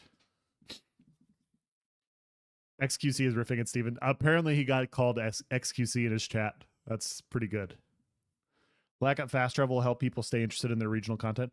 Yeah, and it's going to have to be a game design to where the game has to make sure that there's content to do that isn't boring in that region, right? Like lack of fast travel in theory can be good, but at the same time, if there's not fun things to do in your area and it's all boring and it's repetitive, like if all you have to kill, hypothetically, if all you have to kill is wolves over and over and over again, you're going to get bored out of your mind, right? Like it's like, okay, well, this is cool for fighting big guilds, but you still need to have an interactive world that's fun. And that's the balance point that gets interesting.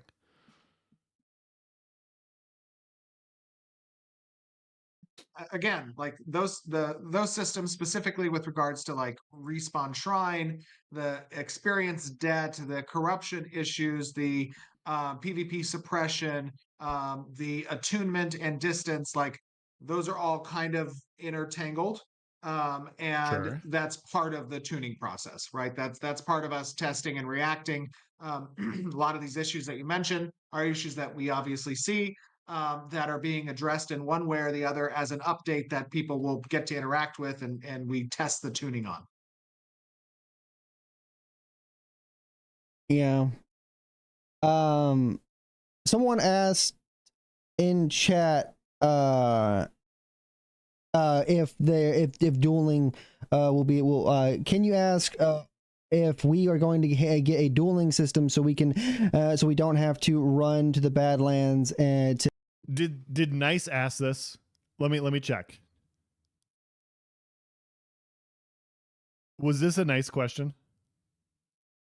The Viking, can you ask if we were going to get a dueling system so we don't have to run to the Badlands to not get corruption? Nice. Did someone say dueling? Okay, I had to check. I'm sorry. I thought this was nice asking. to not get corrupted. A dueling system, I definitely kind of agree. I could definitely see and agree with. Instead of having to like, oh, we have to go to a shrine and we just try to have to and also you don't have to worry about EXP debt for just like trying to like trying to test some things out. I don't know. We've talked in the past about implementing a dueling system. That's not super high on our priority list right now, right? We don't consider that kind of a core feature, core system. But it is something that we intend to deliver on. Yeah. I just got laughed at for asking about the dueling system. Yeah, I see both perspectives. Like I would love for them to have it. And then like when Nice brought it up and he's like, yeah, you know, they should absolutely have a dueling system. From my perspective, like they're not going to really be balancing characters in Alpha 2. They're testing systems. And so for me, it was like, okay, this is probably on the back burner. It's like, I hope it exists. I want it to exist. I want to be able to go in and test skills. I want to test different gear. Like this is the stuff that I like. This is the stuff I really, really like. But at the same time, like when we're testing the economy of a node, when we're testing, you know, how artisan crafting works and all these other sorts of things, balancing of skills, abilities, and archetypes is just on the back burner for Alpha 2, right? Like it's just like, okay, well, sure, you can do this, but you're incorporating a system where things are just going to change later anyways. So it makes sense. I think it does make sense. But yeah, if they can incorporate it, I'd be cool with it too.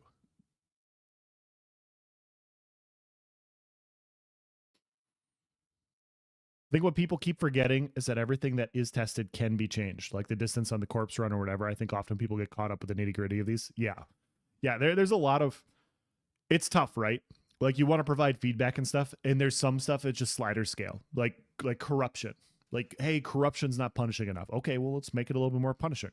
Hey, damage is too high. Okay, well, let's make damage a little bit lower. Like those things can get adjusted rather quickly. It's, hey, how's the economy working for woodworking? Like, are we getting an overinflation of resources? Is it more valuable to get into woodworking than it is into blacksmithing? Is blacksmithing going to be left behind? Are there going to be less blacksmiths? Like that sort of situation. Like that stuff is harder to gauge, and I think those things are the more the things they're trying to test instead of just like, obviously the slider scale stuff is still important, but it's not make or break unless they don't change it, of course.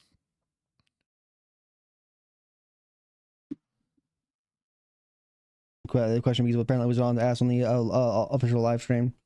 To go with the respawn location thing though, another thing from Serendipity and Oh No Step Bro, they bring up an interesting topic that I personally am split on.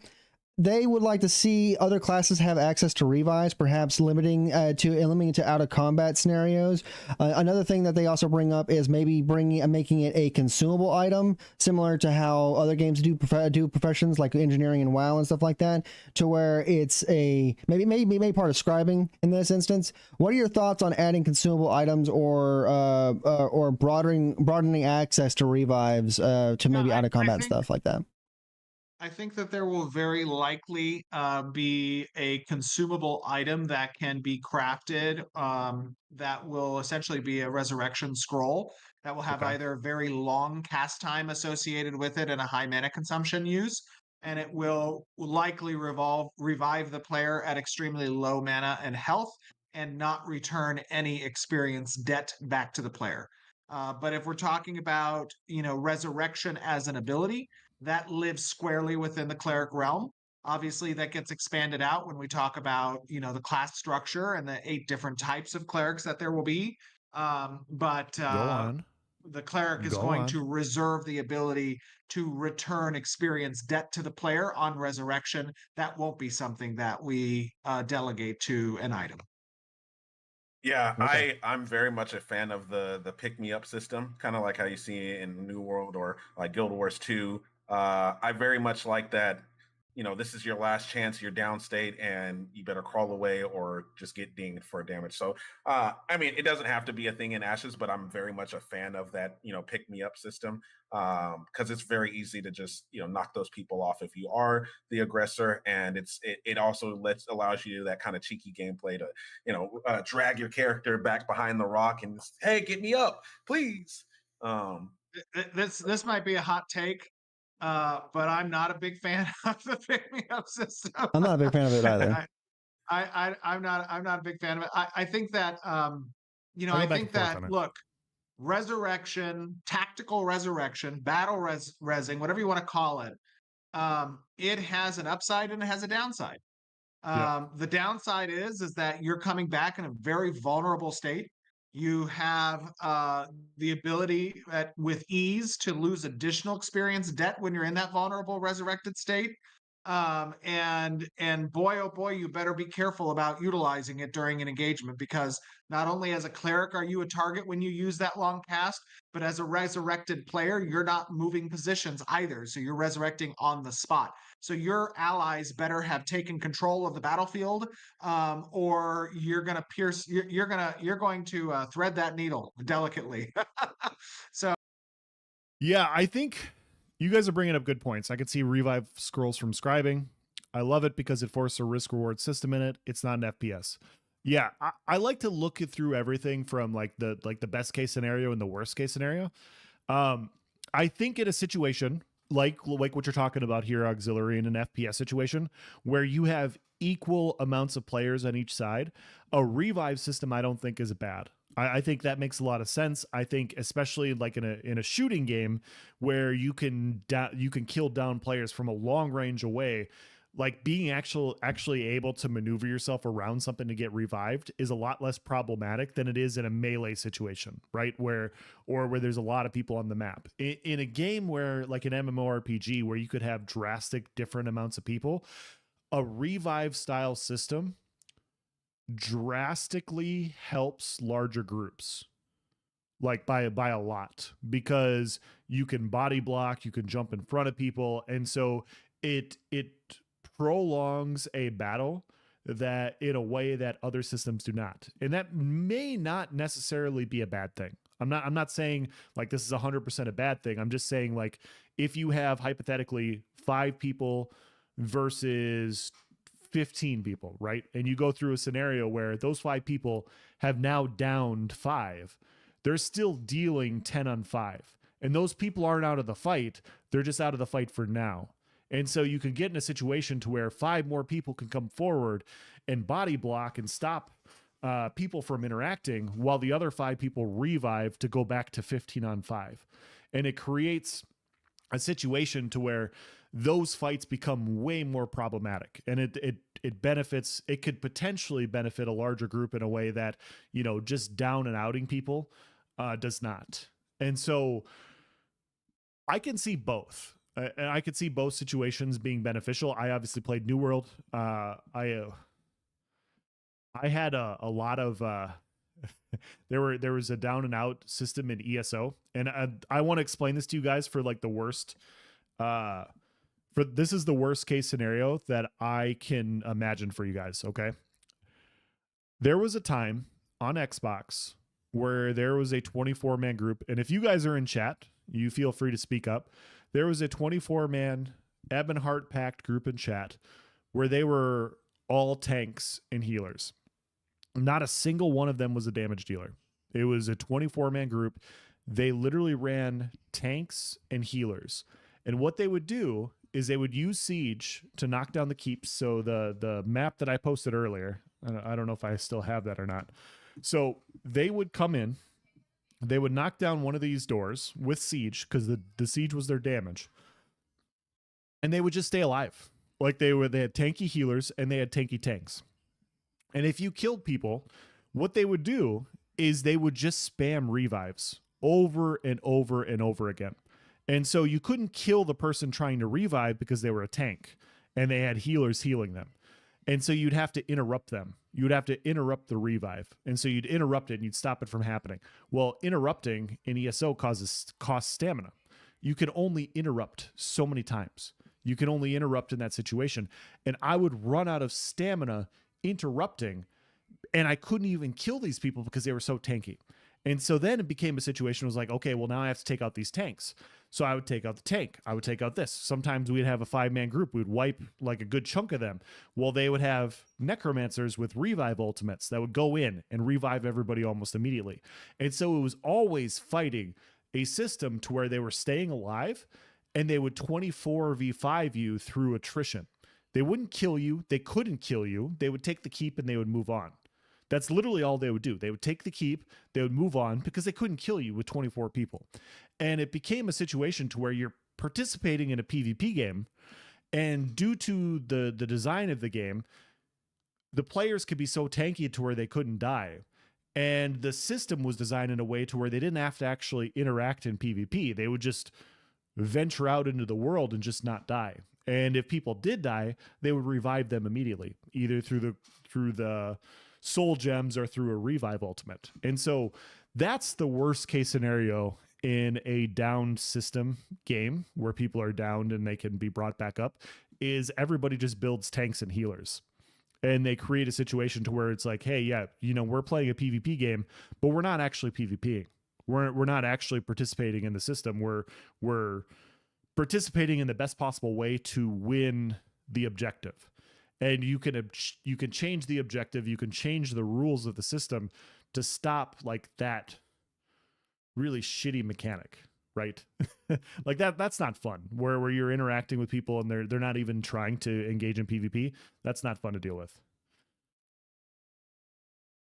The combat revive helps misrepresent a group size so that small groups can just force their way through.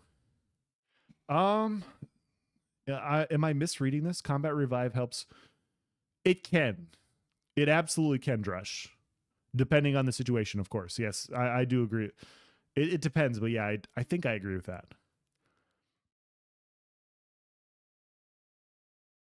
ESO was way too good for the reviver side. Yeah, like there were literally times, and I don't know if I have any of the videos on my YouTube channel. I really tried not to post these, but there were times where I would down 2 or 3 people, and literally the rest of the group would stop fighting me, and they would go to revive the 2 or 3 people. And they could do that because I couldn't bash all 3 people from reviving. And then once all 3 people were up, then we would go back to fighting again. And then I'd have to kill them again. And then they would go back into reviving. And that's how like fighting those groups worked. It was a very tedious, shitty system to deal with. It was like, okay, I'm never ending the outcome of this fight. This fight is never ending because I can't stop them. Like after 5 bashes, they should be on like hypothetically like a 2-minute cooldown or a 3-minute. Like if I'm able to successfully kill somebody, and if I'm able to successfully bash them from reviving that many times, there should be some system to where I should be able to get an outcome out of that, right? And that just didn't exist. Sounds like a game design that doesn't feel good to play against. Yeah, exactly. And a down system can be very, very problematic. So I do agree with that. So like what DA is talking about with having a down system, when I've seen it, when I've experienced it in MMORPGs, it's been very unfun. It has not been fun to deal with. And so I'm not fully against it or anything, but the way that they were constructed in ESO and the way they were constructed in New World, not a fan. Like they just promoted larger groups in a way that they already have advantages. They already have built-in advantages. You don't need to build the game and systems to provide them even more advantages when they play terribly and the smaller group succeeds in taking out certain things and still they have a way of clawing back due to, a mechanic that allows that to happen. So I do like that because it's a very high anxiety moment of gameplay, and I think that's fun. But the crawl system, even when I oh my god, man, tell you what, when I played not in MMOs, but when I played like Gears of War and like Downstate or something, Steven played Gears of War? I was not a big fan of that. I just wanted to see the head pop. Oh my god, I didn't know Steven played Gears of War. I used to love Gears of War. If you instantly got stunned from any damage and took 50% of your HP, that would have helped a lot. Yeah, like if you're reviving, taking increased damage off of interrupts, like let's say hypothetically, like Ben, let's say you're the person fighting me and my friend, and you killed my friend and I'm going to revive. If you bash me off an interrupt, you should be able to say, hey, like this person's going to take 20% or 30% more in damage. Like if you're going to revive in front of somebody's face, it should be extremely penalizing. Or you should take more damage while you're in the cast time. So yeah, sure, you can go to revive this person, but like you don't get all of the benefits of having 70k health and, you know, max resistances and all these sorts of things, and you can't die in 2 seconds. You should allow a window to where it's like, yeah, if you're going to expose yourself like that, you can die quickly. I think that would have helped a lot. I agree with that. These down systems and shooters a lot, so those are all or nothing. Exactly. And you're operating at such a large range in shooters to where somebody downed, like you can pick people off across the map. In an MMORPG, you can't take advantage of that oftentimes. Like rangers can, mages can, but a fighter might not be able to, hypothetically, right? So yeah, I do agree with that. I do think that it can work. I think you need to expand upon the system more in order to make it a little bit better. Yeah. I love your current. I love Gears of War, man. Resurrection, the game. By the Gears way, of War I is so like great. it's extremely big, noticeable. Like I agree with you. Combat res is a very like a big thing, and it's a very big thing in PvP, especially people being able to see that's going on. Is important. Where I can hold contention, where I hold like a split opinion on that is like if your cleric goes down and you're deep within Carfin, say, and you have to go all the way back out of Carfin just to grab your cleric, is where I could see scenarios to where like an out of combat res would be very, very helpful for not feeling like it wastes people's time. Fair. Yeah, and that's why I said, that's like, fair. I think that we will have an item that you can craft that I think that's fair. will be available to use. Awesome sauce. Love to hear that. Kenny asked, how do you see that the 25th is going to go, Steven? What's your opinion on the 25th? I think that we're making a lot of good progress right now. I think that, as you guys can see as testers, right, week after week, there's, as you said, a lot of updates, a lot of changes, a lot of fixes that are going in. Sure. Sometimes when you submit fixes, you get new bugs. Mhm. That's the nature of game development. And we can't always predict what bugs are going to happen as a result of that. We can't predict how long it's going to take to fix a bug. We cannot, predict what is going to break when we open the floodgates outside of the A1 testers who are currently testing right now. But what I am confident about is that this approach we've taken, I get a lot of people are concerned, hey, there, the state of the game, there's a lot of bugs in it. It feels like an alpha. Well, that's because it is an alpha. And an alpha is going to have bugs, and an alpha is going to have some stability issues, and an alpha is going to have some performance issues, especially at the start of the alpha. Steven said but enough. what we've committed to as a company, as a project, is to show those things and to allow the players to be a part of that process. Yeah. And so, my confidence is high that the team is going to continue to perform in the way that we have been over the course of the last few months, which is a highly reactive situation. And really, this is us flexing our muscle for, live ops.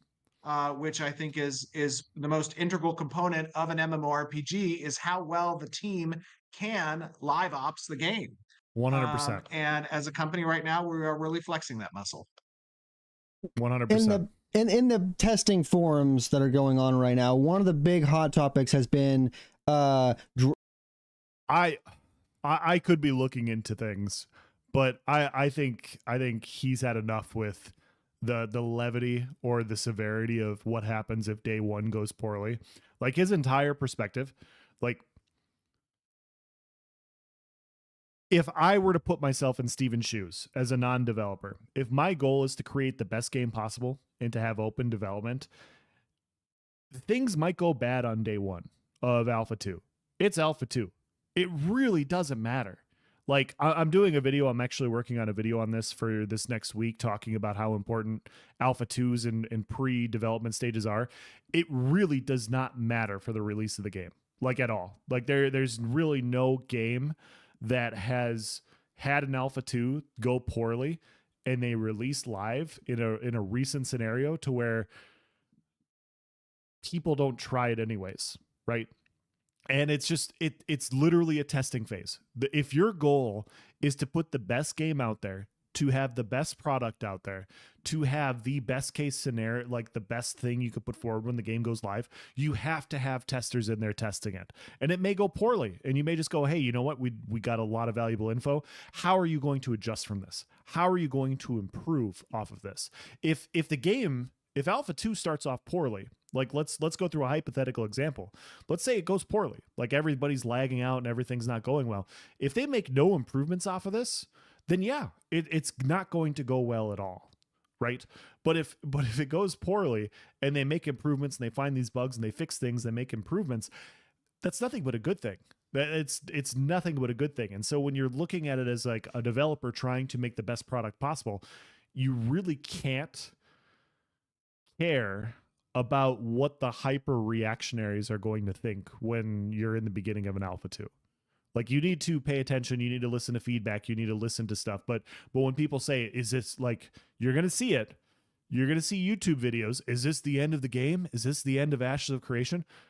No, it's not. Like, congrats on your views. That makes no sense. Like that is not a title that exists in reality that will actually happen. But it works for clicks. It works for clicks. Not to derail, but do you feel if Intrepid sees something that doesn't work like they wanted, is Steven able to understand that his vision and parts of his game aren't working as intended and willing to? I do think so, Auxiliary. I mean, I'll be honest, guys, with the Q&A, like I'm doing this Q&A with Nice in the next couple of weeks. I've been going back to watch all of their live streams. Like I've watched almost everything at this point a couple of times. And from my perspective on things, they seem very flexible to good feedback. A lot of stuff that they're like there's stuff that's happened in the last couple of years where, you know, asking for PvE servers or asking for things like this, they're like, you know, we're not going to do that. We're not going to look to change anything until we get an Alpha 2. Like, why would we change something before we test it? And when you think about it that way, like, why would you change something before you test it? It makes sense, right? It makes sense that you wouldn't change anything yet. But I do think when they get into these systems, when they get into test things, if the overwhelming community that is testing, that is they're like, hey, we don't like this, man. Like we all think like this is your best version of combat pets you've come forward. Hypothetically, like you brought forward combat pets with 10 different iterations. None of us like combat pets. Like we all think that they shouldn't exist because it's just not fun. I think that Intrepid would go forward and they go, okay, we tried. We literally tried every possible way theoretically to make this work. We got feedback. It is overwhelmingly negative. We're not going to go forward with this. I do think that those things do exist. I really do. But I don't think that they're not going, I don't think they're just going to change things before they test it. Steven's tired of putting up with the whining, I'm sure. Yeah, 100%. And this is not me white knighting things. I think people have been reacting to a poor pre-Alpha 2 where they're testing systems. Like they're trying to get stuff ready for Alpha 2 and things aren't working properly. And people are very concerned that like the game is going to end because of that. And the example I provided before is like you make a cake and you put the cake in the oven and then you're watching the cake through the oven and you're like, hey, that cake's not ready yet. It looks like shit. It's like, yeah, it's not ready yet. It's not ready. It'll look different when it's ready. And it's tough for that to gauge because none of us are developers. And so we don't know what the okay amount of bugs are going to exist that people are okay with, right? And so it's that unknown. I think it's really that unknown that really confuses people, where they're like, okay, this could be really bad. I've been telling people this is going to be awesome. It could be really bad. And now, because of that, like, people's imaginations are running wild. And I'm sure Steven's heard it a lot. That's what it sounds like to me. I could be wrong.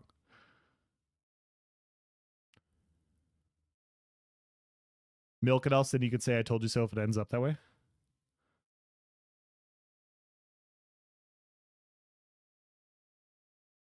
Remove combat pets.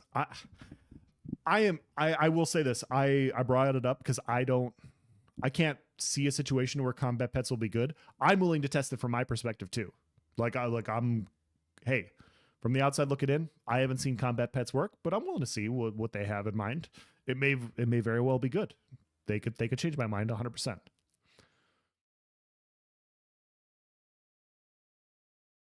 I'm over here looking at Elsie yelling at the oven. It's fucking raw. Yeah, dude, I don't know. Like, some of the stuff is understandable.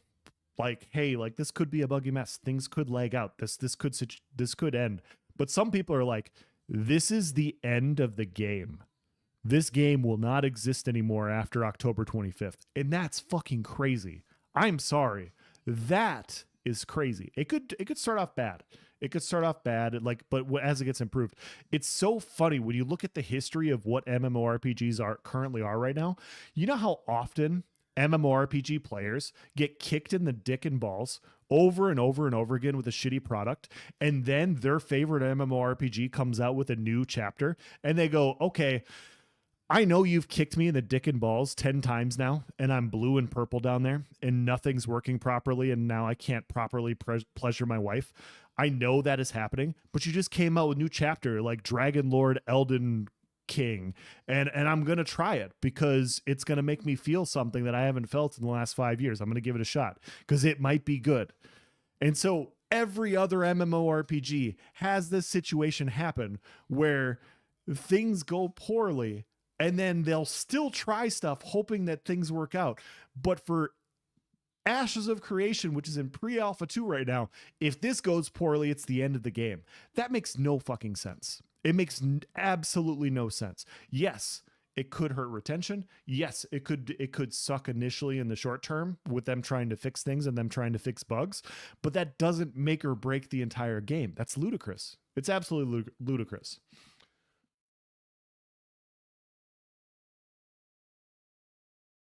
If Steve didn't want to hear it, he should have never started a game studio. Absolutely. Absolutely. And I think that's why he's here doing these Q&As.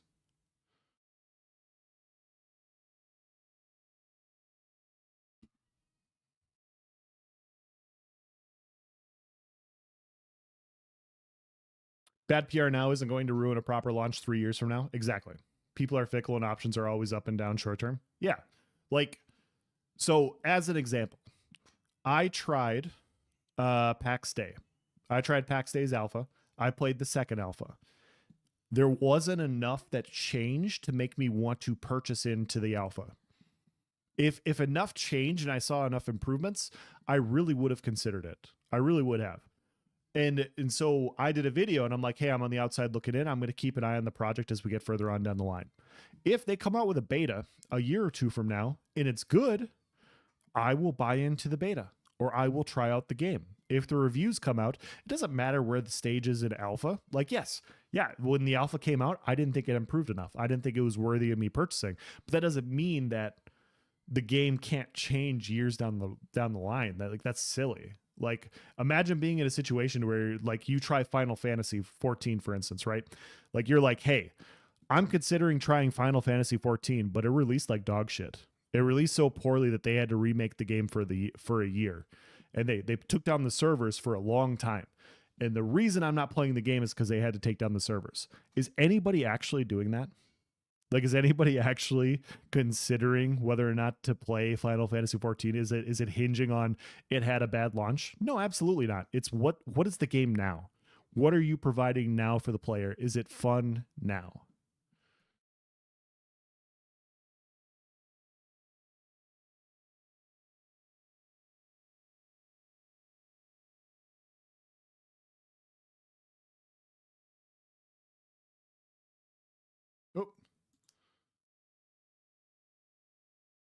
My headset doesn't like it when I'm not listening to stuff for a while. It randomly dies. 1 second. Ashes will do well if retention does well. Yes. And that's the thing. You know, their changes early on, Arctic, is very important for retention. It is very important for retention. And retention for Alpha 2, if you're trying to have an open development and testing, is very important. But it's not going to make or break the game. Like that's the difference. Is it is important. Like, you need to have people test it if that's your goal. But at the same time, like, it's not how you start, it's how you improve and iterate on things. They shouldn't drop whether or not you guys working again. Come on, man. There we go. I should drop the NDA on phase 1 and stuff like that. That's even going on in chat right now as well. I'm of the opinion, like, I love how the PTR is going. I think you guys make massive changes. I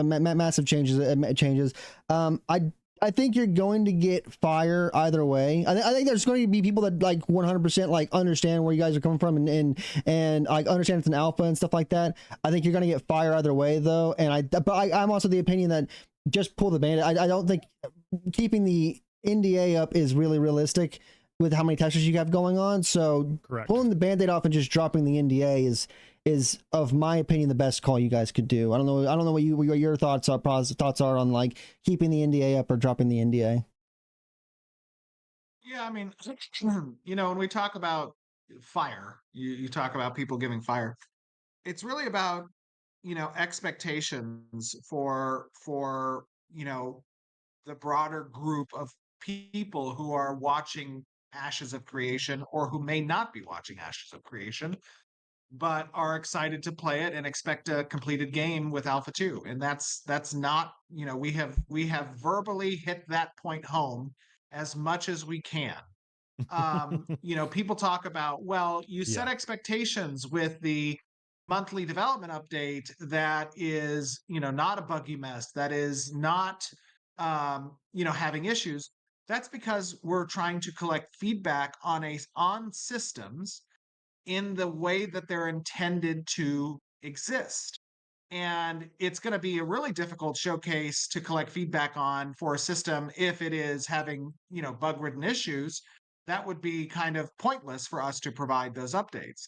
Right now, people are seeing Alpha 2 in all of its you know, massively multiplayer glory, which introduces a whole host of issues that as a team we're going to churn through as quickly as possible, right? But we need this phase in order to accomplish that work. And so, you know, ultimately keeping the eye on the prize being the end goal of delivering a game that's performant, stable, and fun, right? That requires us to go through this process of the unstable portion of it. Now, we could be like every other company and we could do that process under NDA. That is tried, tested, and true approach. Mm-hmm. And I've always said that the greatest thing, but also the most, and even yesterday I got asked this question by Gladys, what has been the most scary thing about this process? The most scary thing is also the most rewarding. It's that it is open, right? It's that we are showing the world, hey, this is what an alpha looks like. This is how we're testing and reacting. You get to watch us improve the game day after day, weekend after weekend, until we get to a point where the reception is positive. That's something that people should be promoting, should be saying, hey, yes, this is the right way to do it. And other projects should do it as well. We should be lifting the veil over what it takes to make these games, because in part, by having a voice as a player in that process and having that voice be open, we will get better products overall. And so I do believe in that message. And I agree with this. I'm going to wait till he finishes. Sorry, I'll wait for him to finish his sentence here. You know, that's why I think some people look and they say, well, you're taking a risk. You're taking a risk by people who are not informed, that are going to see the bugs on day one of the alpha, not come back and take a look at the game when it's day one of the launch. And I don't believe that. I don't think that's true. I think that people will look, and there will be people who are uninformed that come and they say, oh, it's, the game's a scam, or it's not complete, or what have you been doing for the years? Like, I don't know how to express enough that there are over 200 people who are very passionate about building an MMORPG that are building this MMORPG, and we are building it for players that we want to be proud of the work that we've done. Right. And so our approach to doing that openly is something that is obviously, I believe, unique, but end result will provide a better long term product. I Bravo, Steven. Bravo. Well done. Well done. Drip feed of content will help a good number. People will find things to explore between new content. Yeah, exactly. Every couple of weeks when you have new stuff, I think that's good. And yeah, it'll keep people wanting to come back just to test things to see if it's working better. Because yeah, like my perspective on this is when they announced their phase 1, phase 2, phase 3, and this is just my perspective. I'm not saying this is how it's going to turn. I'm not saying this is how it's going to turn out, but because they set aside 4 days for the server being down, they're allocating the fact that things could go not so well to where they're going to need the servers being down for 4 days at a time to get all the fixes incorporated. And so when October 25th goes live and we're playing Friday through Sunday and they're allocating Monday through Thursday, I'm of the expectation that things could go, there exists outcomes that things go so poorly that they need those 4 days to get things up and running.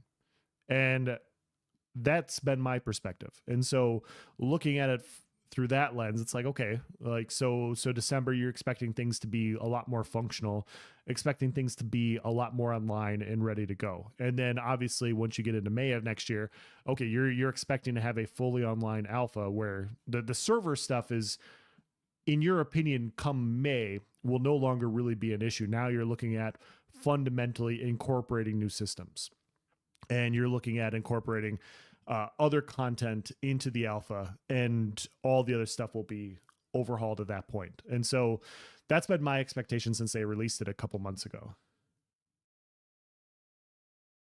Anyone who bought in will, of course, come back for launch. They have game time. Yeah. I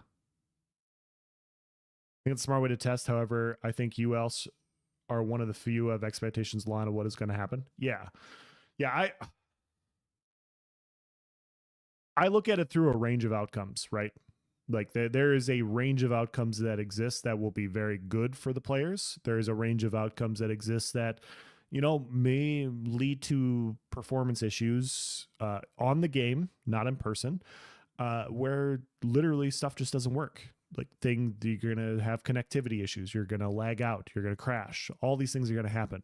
And the first phase is going to have a lot more of that than the second phase, and it's going to have a lot more of that than the third phase. And so knowing that you're getting into it and knowing that that can happen is important to know, and in my opinion. And I think a lot of people I think some people are invested, like I'm invested, obviously I'm invested into this game, and I'm excited for it, but at the same time, like, it's not so much what goes wrong as it is how do they fix it. And that's the most important thing. If they're not fixing things, that's a way bigger issue than Alpha 2 starting off terribly. Like that's the actual problem. And we're not going to know any of this until we get into Alpha 2, until we get into phase 1, get into phase 2, and get into phase 3. If they're not making good changes, if they're not making good iterations, if things are staying functionally unworking for a long time, that's the problem. It being Alpha 2 and it being a test phase and them going through bugs is not an issue in my opinion. The guys that pick up the game on launch from years from now couldn't give a fuck about Alpha 2. Yeah. And I said this during our podcast on Tuesday. And I say this because I'm also one of these people. I've been on the why am I blanking right now? I have been on the Copium Clinic's Bespoke podcast for like the last month. If you guys have gone and check it out, you should go check if you guys haven't checked it out, you should go check it out. But they've been asking, like Copium Clinic has been asking questions. Burns has been asking questions about Alpha 2 and whatnot. And he said, how long is Alpha 2 going to be? That was one of the questions. And how long is Alpha 2 going to be to where it's too problematic? And one of the things that I said was, if we get into year 2 of Alpha 2, that may be a little bit too long to where people may lose interest. And then you go back and you look at other games, and you look at a game like Baldur's Gate 3 that had early access, and it was in like late stage alpha during the first year through like what I perceived it to be. And they went through early access, open development for 3 years. It didn't matter. Like nobody's looking at Baldur's Gate 3 right now and they're going, yeah, it won game of the year. And yeah, it has a really good retention and players are really enjoying the game, but it was in early access for 3 years. And that's just way too long. Like early access being on for 3 years is just way too long to be in a game. I don't know if I want to participate in a game that had early access for that long. Like why did you have to fix so many bugs? Like that's not something that comes out of people's faces. That's not something that is going to happen. And so people are going to look at it and they're going to go, hey, is this game fun? Okay, it looks like it might be fun. I'm going to try it.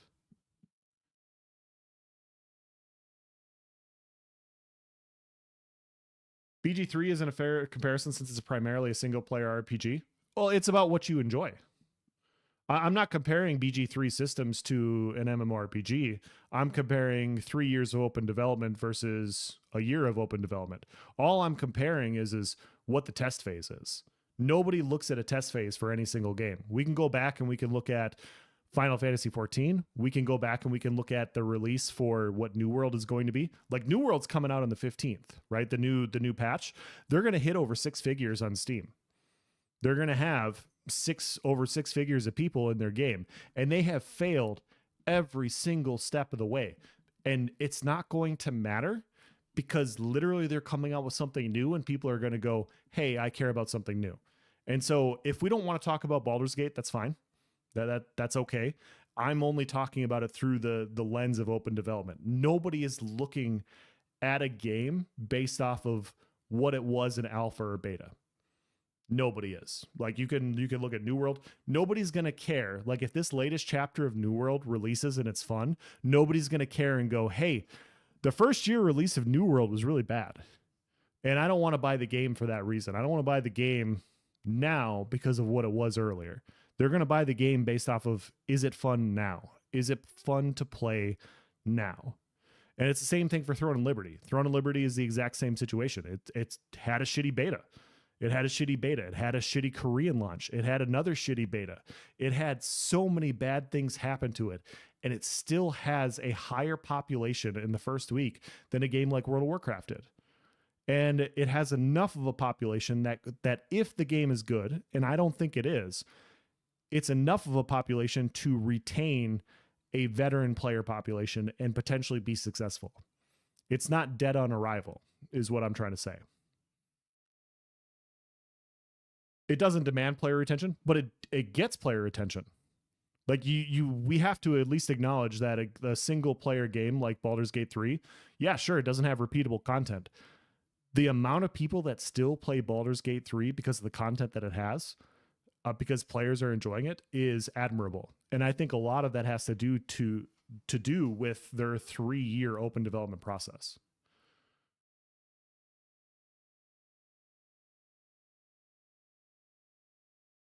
I think Bespoke is a really good show to get a general sentiment from content creators. Yeah, and I was wrong. I'll admit I was wrong.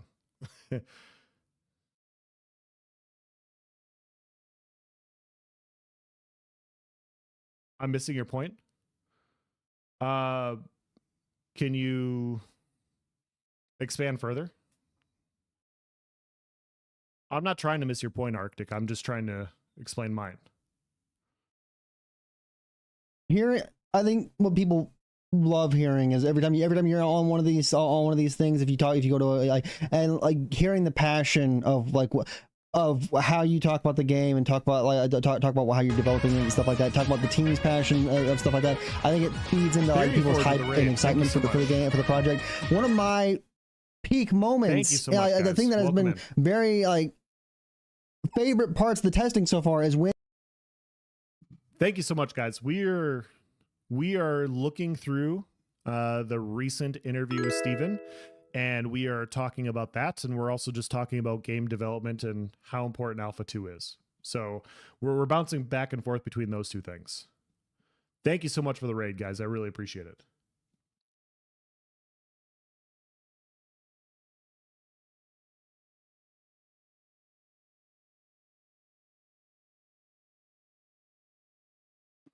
BG3's okay. So Arctic's point is Baldur's Gate 3's alpha didn't demand player attention since it is primarily a single player game. But we're talking about an MMO, which the whole point of the genre demands there be a population. Absolutely. It is an alpha, but if people aren't playing, more people aren't going to want to play. Yeah. No, Arctic, I thought I clarified that a little bit. So the thing is when you look at New World's release and New World's initial retention, it didn't go well. And they still had a chance to redeem themselves with last year's chapter. When you look at what's going to happen here, in my opinion, in another week, they're still going to have a chance to redeem themselves with a new chapter despite failing for 3 years. When you look at Final Fantasy XIV, their initial release was really bad. It was really buggy. It was a big mess. They shut down the game. They overhauled it. It didn't matter that their release was bad. And all these games are MMORPGs that demand a population. And what happens is if the game is good, like Final Fantasy XIV, you may deter people initially, but if the game's good, it's going to bring in players, it's going to bring word of mouth, it's going to bring in a population like Final Fantasy XIV has. And when you look at what Throne and Liberty has done, literally every possible thing that can go wrong has gone wrong for them.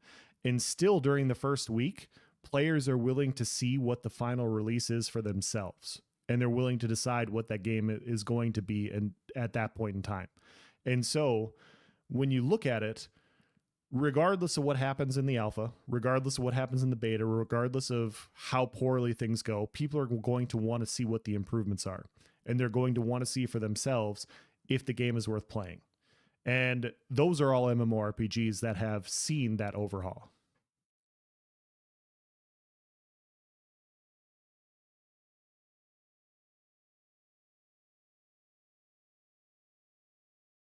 Open process brought in many repeat players, and it looks like AOC is following the process. Brought up a point about solo ability in AOC. 1 second, guys.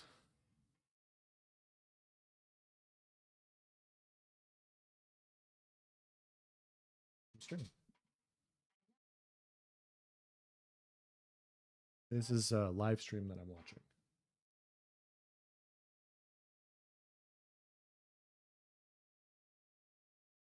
I get what you're saying. I'm very specifically saying BG3 to MMOs aren't an accurate comparison.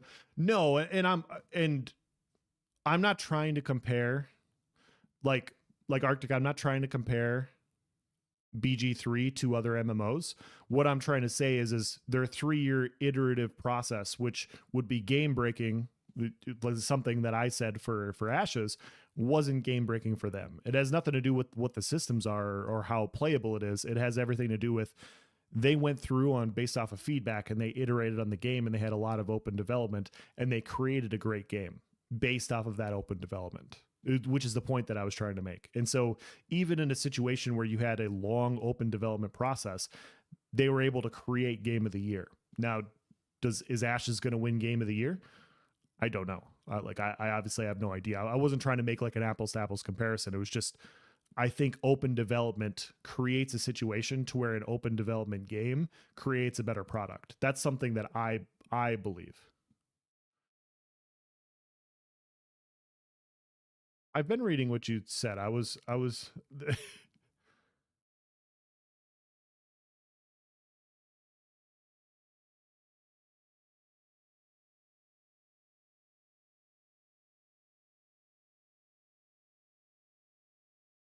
Okay. Okay. We're going to go back to the chat. If you guys are having a conversation. Okay. I saw that. I was like, wait, I've been reading chat. I try to keep up with chat. Welcome in, new guys. We are obviously talking about how important Alpha 2 is. And I think I'm the only person on the island that says that. Well, I think Arctic agrees with me. I think a few of you guys agree with me. Alpha 2 is important for retention for Alpha 2. That's the important part. Alpha 2 will not make or break how the game releases. How Intrepid responds to what happens during Alpha 2 will make or break how the game releases. That's how I view it. And so, yes, it's important for retention. Yes, it's important. It's the most important date to date. But the people that say like, hey, this game is falling apart if it releases terribly, I don't see that existing. I don't see that being a thing. I think you trolled all of us. What did I do now? Oh no. Larian Studios and Intrepid share a lot of philosophies, so it's fine to compare them. I bought Baldur's Gate because of their open development. I think their open development has been fantastic, and that's part of the reason why I bought it in Ashes of Creation. And so I know that I'm buying into a potentially like Alpha 2 situation to where it may not go very well. I don't care about that. I care that they don't care what their alpha product is. They just want to make the best game possible. That's what I appreciate personally.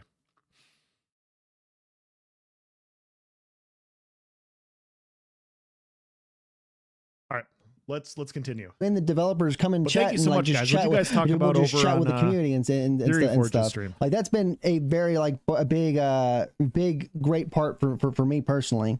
We don't have you. Go ahead. Just to be clear, like it's great for you, but it's also really great for the developers.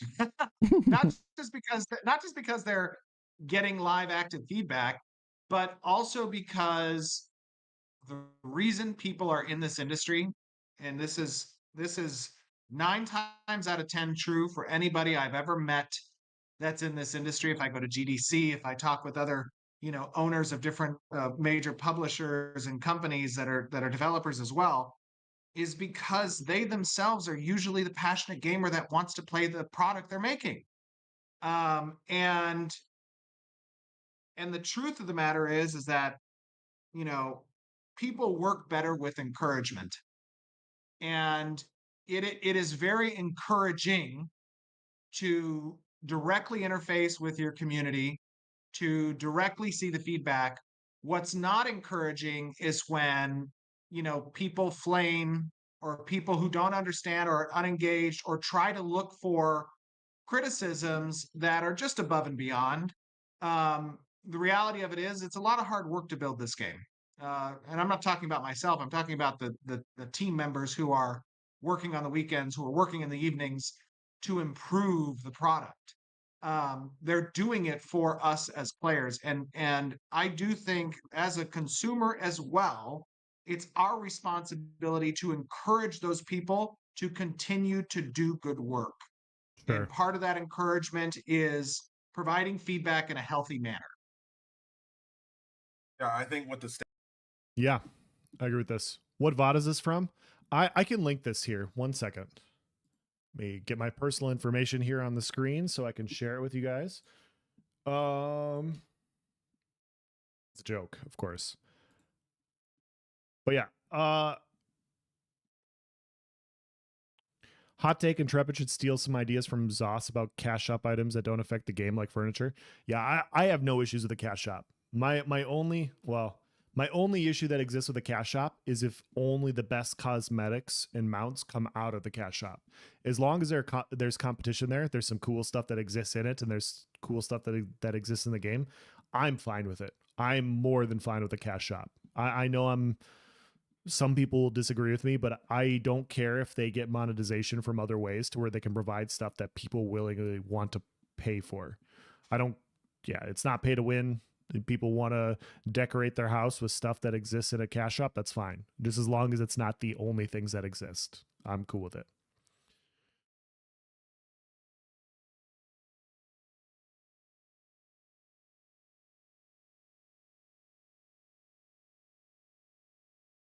You already know the best shit will come from the cash shop.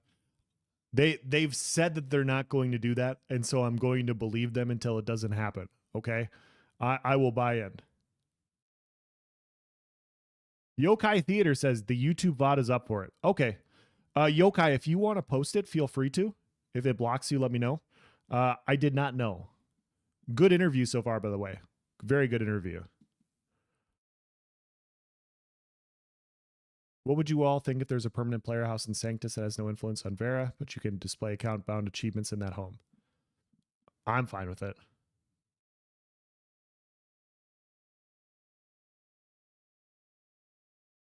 But yeah, let's continue watching.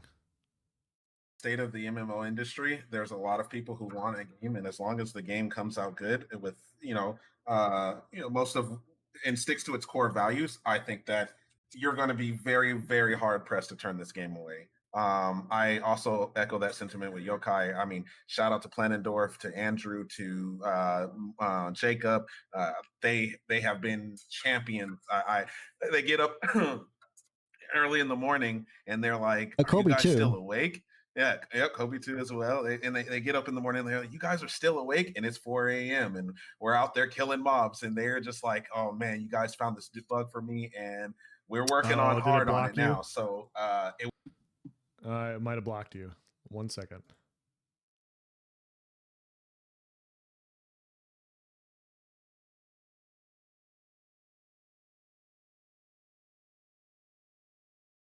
Okay, this is their interview, guys, and I in no way am trying to be a leech off of content. You guys should go check out Yokai Theater. You guys should potentially like and subscribe as well. I got the link here, so I will post the YouTube version now as well.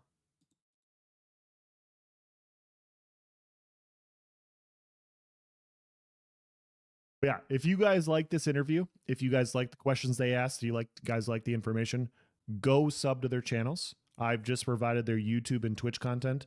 Feel free to go check it out. Of course, like this is their stuff, and we're just reacting to it and kind of seeing like what's going on. It's just been a great experience for that. When it comes to negatives that you guys were discussing, outside of your kind of what's expected for an alpha, Pause you there for a second. Go ahead. We have 3 minutes left. Yeah. Okay, Yeah. making sure. Yeah. So wrap it up. There are very few things that I just find negative as far as like this is really bad and the game needs to or Intrepid needs to stop and fix this right now. It's a lot of it is just little stuff like you guys said that are akin to an alpha, but little bugs, different hiccups when it comes to memory and things like that. But that's to be expected. But overall, the experience of just being in the world, playing the game, and working through that process has been more than enjoyable. I wouldn't be sleeping 4 hours a night, sometimes 2, for the past, I don't know, week or whatever, if I wasn't enjoying myself, if I wasn't having a good time. And a lot of that kind of like unplayability just isn't there from even in its current form. No, it's in a very, very playable. I think there's going to be a wake up call for a lot of people that are wanting this to be their dream. Like people that don't fully understand the kind of game you guys are making, and that are so that the answering the question of, hey, how does the flagging system work, when people are thinking, oh, it works like New World, has been a gigantic thing. You guys don't pay attention to what you've been following for the last 7 years, kind of like thing for me. Yeah, I think it's gonna be a gigantic wake up call for a lot of people that don't know what kind of game Ashes really is and have that dream MMO in their head. But I think that it's in a very good playable state right now, and I think that you're going to have a lot of people defend and understand like the state Ashes is currently, and it is truly a alpha 2. Yeah, I agree. The biggest thing and my biggest gripe, and I will die on this hill, is the minimum guild size. 30. There are a ton of guilds coming. That was the next thing, but I mean that's about as standard a truth across MMOs that you've played for many years, I'm sure, right? That you have guild size progression. In fact, one of the ways that I, as a guild leader, have addressed that in the past with games that I played, is that generally I will identify core guild members, and then if there's not enough to support a secondary guild that long term will need to have anyways, then I identify people that I say, okay, your job is to go become a member of other guilds one, to plant the seeds of espionage that I might need later, or Wow. two, to identify the potential allies that we want you to create inroads with, right? Like, you know, Wow. Steven is sneaky.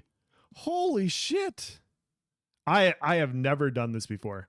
I do not care what other guilds do. I only care about my guild. I only care about what we're doing going forward. And if the word gets out that we're a certain way and people want to join, cool. But I love that people look at this through different lenses and they do the sneaky subversive shit. Holy cow. Like, all right, I'm gonna catch up with chat real quick. It never bothered me when all the best shit is pay to look pretty. I think it is much smarter to give people shit for free. It usually makes people take pride in the way they look and thus spend money on the stuff in shop. Yeah, as long as there's a balance. Like ESO has a situation with their mounts. I watched a video where they said that like 95% of mounts in ESO are purchased through the cash shop, which is way too much. I'm fine if it's like 60 or 70%. I really am. I don't care if people pay for mounts. It just sucks when those are the only good mounts, right? Like if you're never going to provide stuff in game, it's like, okay, well that's kind of a shitty mechanic. Like that's unfortunate. I get it. I totally get a cash shop. Literally just repeated. Okay, talking about pay to win. Who likes leeches of content? I really try not to. I try, like, if I do a react to something, I really try to like provide my perspective and make it so much more about my perspective. But it's a problem in YouTube for a variety of reasons. It really becomes an issue, and it's unfortunate because I don't see an issue with people reacting. I just see an issue with YouTube, how YouTube pushes reacts. Like I think that's the unfortunate part of it. I watch Asmongold. Trust me, you aren't a leech. Yeah, I do too. I watch a lot of his content. I think he's, yeah, it's unfortunate how YouTube pushes stuff forward. I wish they would make adjustments to their algorithm or to their monetization process to where if somebody like an Asmongold is going to watch your content, you should be able to get a cut off those views. So if you make a video that gets like 50,000 views, hypothetically, you get all of your views. But if Asmongold reacts and it gets 3 billion, you should be able to get like 25% or 30% of their monetization because you put forward all the effort for the video. You put forward all the effort for a big channel to react to it. You should get more, and it shouldn't just kill your video because somebody else reacted to it. That's so shitty. So shitty.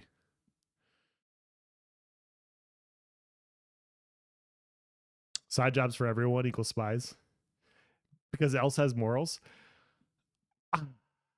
In a game, I don't know if it's morals. I don't know if it's morals so much as that it's just if I'm focused on what we do, I don't care what other people do. Like you can do whatever you want. You could do all this subversive stuff. Like we're just gonna like we exist. We're good.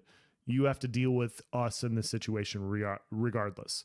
And if people want to go to another guild and they want to be pulled away and they want to go to a worse guild, hypothetically, then go right ahead. Like in my opinion, the merits all depend on like how much fun you're having with the guild that you're in, how much fun you're having participating, and if you're having more fun somewhere else, then go somewhere else. Like I don't care too much about that, but I do like the espionage stuff, even if I don't participate in it. I think it's great. To Facebook glorious.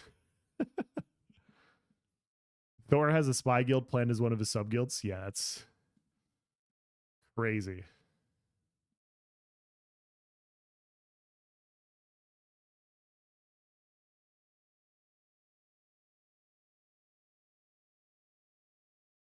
I think reputation will matter more in AOC. I agree. React Andy should be illegal. It sucks. It sucks because like they should be able to react, but it's also lazy content. It's both, right? Like you should be able to react to stuff. You should be able to comment on something like good, interesting topics, but at the same time, it is very lazy content. How will you restrain Sawman? I will not. I will not restrain Sawman.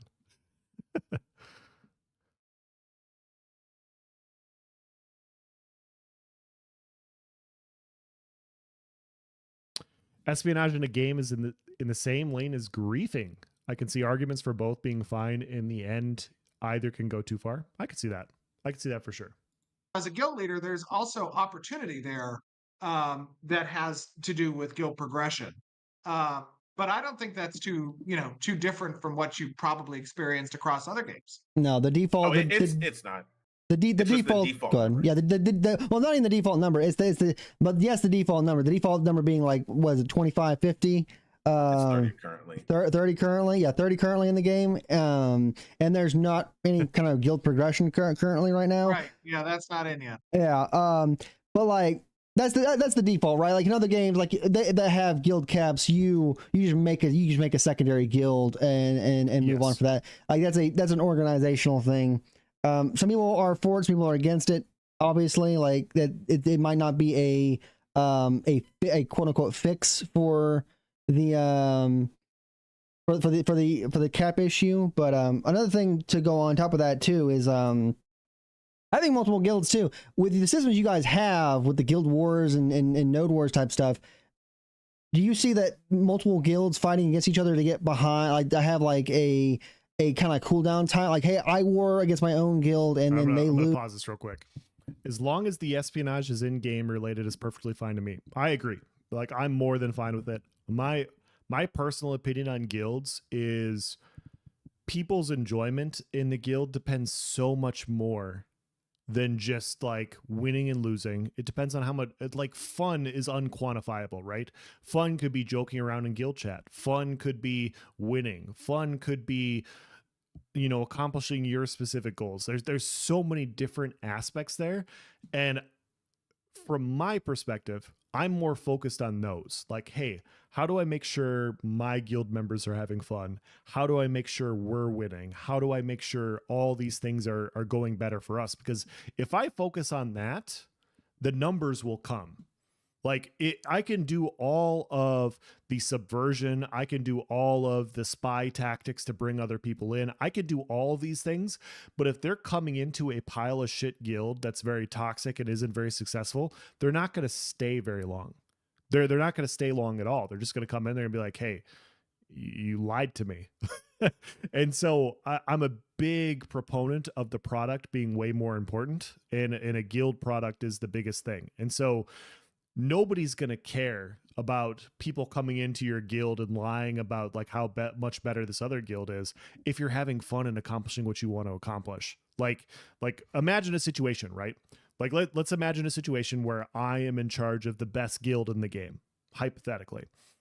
If I'm in charge of the best guild in the game, you can bring in all the spies to lie about all these other guilds. Nobody in my guild is going to care about this other guild unless they're not having fun, right? They're just not going to care. They'll be like, okay, cool. Like your guild sounds nice, but I'm having a great time here. Like chat's great. We're winning. Like I'm literally a master crafter in what I want to accomplish. Why would I want to leave this? And so that subversion only works to a specific degree. At some point you have to have an actual product. And I focus on the product more than I focus on the subversion. That's my opinion. And I'm not saying it's right. It's just a way to approach things.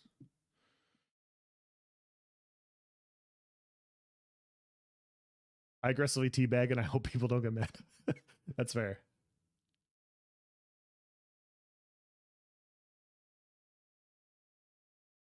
All right, let's finish this. So we can get past this, so we can be on a cooldown timer and not have to worry about guild wars. Do you think you see that being a problem? No, I'm very familiar with those types of gimmicks. Yeah, as I have utilized them myself in the past many times.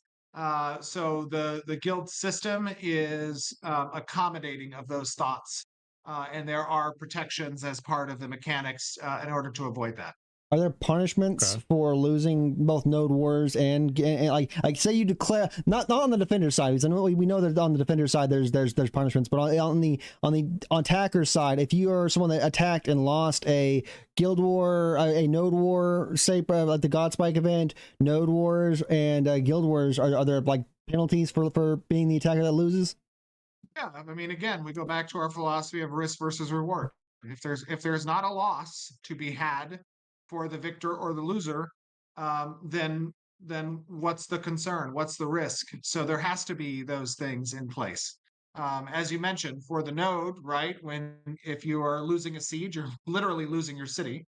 And for the guild wars and node wars, there are absolutely detriments that are intended as part of the system.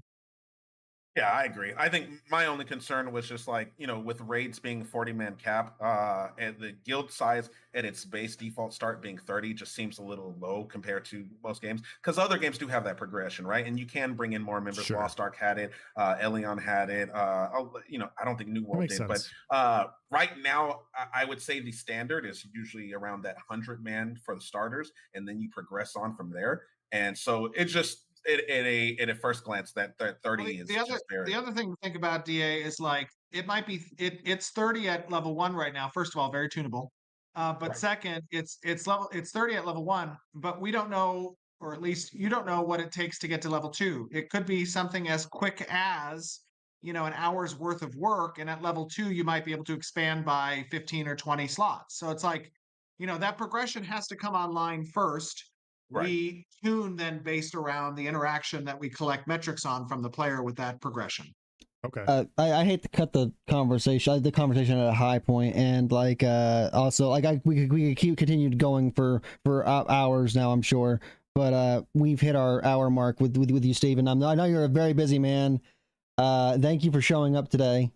I enjoyed it. It was a lot of fun. I'm glad that everybody on this call is helping to test. I know you guys have been through the pain, but I'm also glad to get your guys' feedback. And I know you and DA, your guys' guild is very active in providing, I think, great detailed feedback, which is obviously something that we look to collect from all of our testers. So thank you to you guys and to your guild and to all the testers who are participating. I enjoyed chatting with you guys. With that, DA, you thank want to you. do a guild plug? I am DA, leader of Envious. You can catch us out in the Envious server at discord.gg/envious. We are excited for Alpha 2. We've got a bunch of people ready. And I mean, with this testing, for those of you guys who aren't in yet, the game is very fun. There's a lot to test. It is an alpha, but it is very much enjoyable. The world looks amazing. The characters and gear look great. The combat feels, for those of you, it feels like a more modern version of kind of, I would say, ArcAge a little bit, arguably, with a lot more of just that kind of and new nuances from other games. So we're excited for Ashes. I know all these guys in this call, especially Steven, it's his game, is excited for Ashes. And I cannot wait to get into these, not only the early phases, but the later phases itself. You will, and I promise you guys, those of you who haven't played yet, you will get that first weekend test, and Monday will come and you will sit there like, where is my crack? I am fiending for it. I don't want to go play other games for 4 days. I just want to play more Ashes. So it's going to be a great experience for a lot of you guys. That's great. Yeah, thank everyone for showing up. This has been 200 episodes. We're gonna continue going well into well past that mark. We're gonna go for as long as I can keep this thing this train running, as long as Ashes Creation is a thing. I look forward to future to potentially having you on again, Stephen, and talking with you in the future and stuff like that. I look forward to testing. Thank Stackerson for always being on the show. Thank DA for being a really great friend and guild leader. And thank you, Stephen, for showing up today. And thank our community. Appreciate it. Absolutely. Thank you guys in the audience. Loved it. All right. And I am going to end off with a fun song related to some inside jokes really going on in the Alpha 2. I can transfer over. My crack. Back to the grind. Back to the crack. Okay. Bye. All right. We are done. What'd you guys think? What did you guys think? A lot more Alpha 2 intensive. They released the NDA for this conversation, which was super cool. I thought that was something that a lot of people, like Steven's doing a blitz of doing interviews with other content creators. This one's unique because everybody in there is a tester, and he was able to like waive NDA to talk about things. I thought that was super cool. Good management keeps staff. 100%. That's my perspective, Dresh. It doesn't matter what other people do. I focus on myself. If I do good stuff, then people will come play. That's all that matters. From my perspective, I'm not saying it's the best way. I'm just saying like that's the way I found out that works best for retention and not dealing with like fluctuations of population. People might add more people faster, but I don't care about that. Hardcore WoW death clip where I let an alliance dude die in Tenaris and then teabagged him after the mob killed him. Out for the night. I long for an MMO that gets me addicted all over again. Yeah, sadly I had it last fall. I had this last fall. It was New World. New World's last fall release was quite good. The retention was not great. I got to January, there was nothing else to play, so I stopped playing. And then they were like, you know what, we're going to hold all updates and improvements until the new console release. And because of that, I haven't gone back to the game basically since. And so, yeah, it's tough to find. You guys know what it is when you do find it. I'm hoping to find it with Ashes. I love the systems. I love the idea. And I'm hoping it executes well, but we'll see.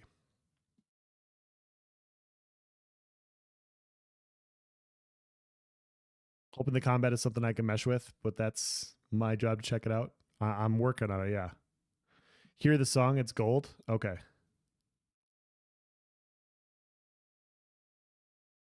Never got to 60 or higher. Gonna try New World again this Tuesday until Ashes Alpha 2. Yeah, I'm gonna try it again.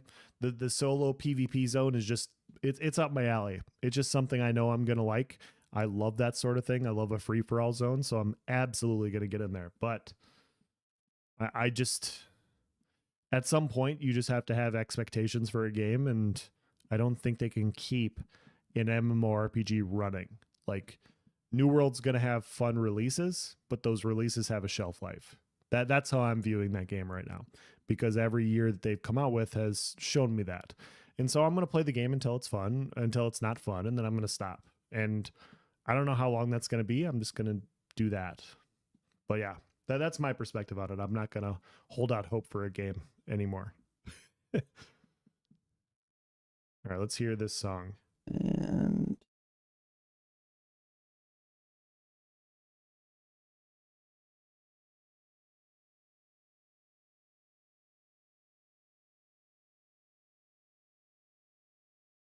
well, I logged in just to see the sunrise bright and ashes of creation feeling alright. But lo and behold, what do I see? Skeleton lurking in the shadows, grinning at me. I'm trying to run, but I'm rooted to the spot. It's got me trapped in this stinker-filled plot. And I'm caught up in this ghastly game.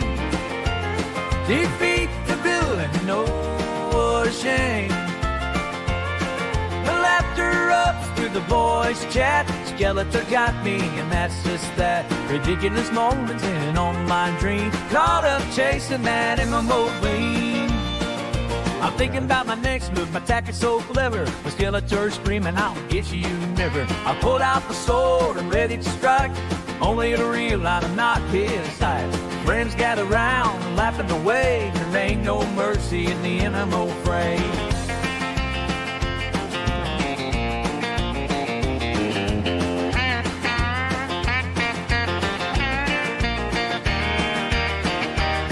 And I'm caught up in this castle gang, defeat the villain, no, what a shame. The laughter erupts through the boys' chat. Skeletor got me, and that's just that. Ridiculous moments in an online dream. Caught up chasing that MMO clean. But even if he ganks me, time after time, this game's got my heart, and I'm feeling fine. Virtual world got me coming back to the last of fun, and that Skeletor attack. And I'm caught up in this ghastly game. Defeat the villain, no, what a shame. The laughter up through the boys' chat. skeleton got me, and that's just that. Ridiculous moments in an online dream, caught up chasing that MMO queen. That's better than about 90% of the country I've heard in the last 20 years.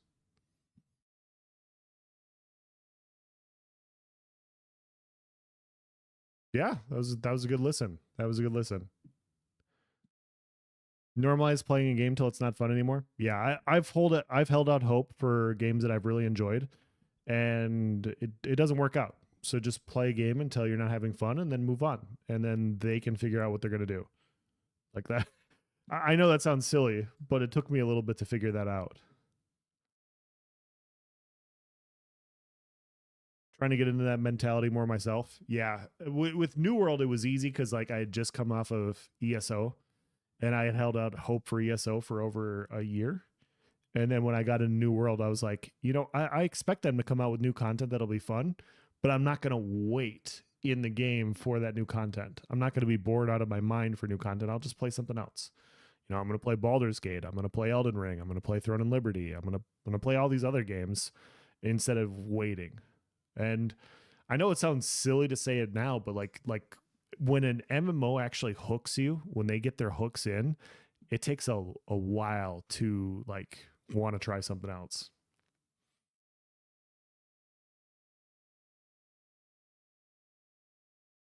I tried Throne. It looks pretty, but way too janky and tedious. It works. Like the performance is good. The combat is still janky. I agree with that.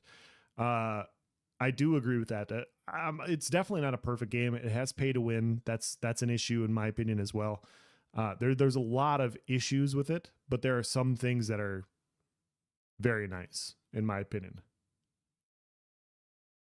I will be right back, guys. I'll be right back. 1 second.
All right. Sorry, guys. I have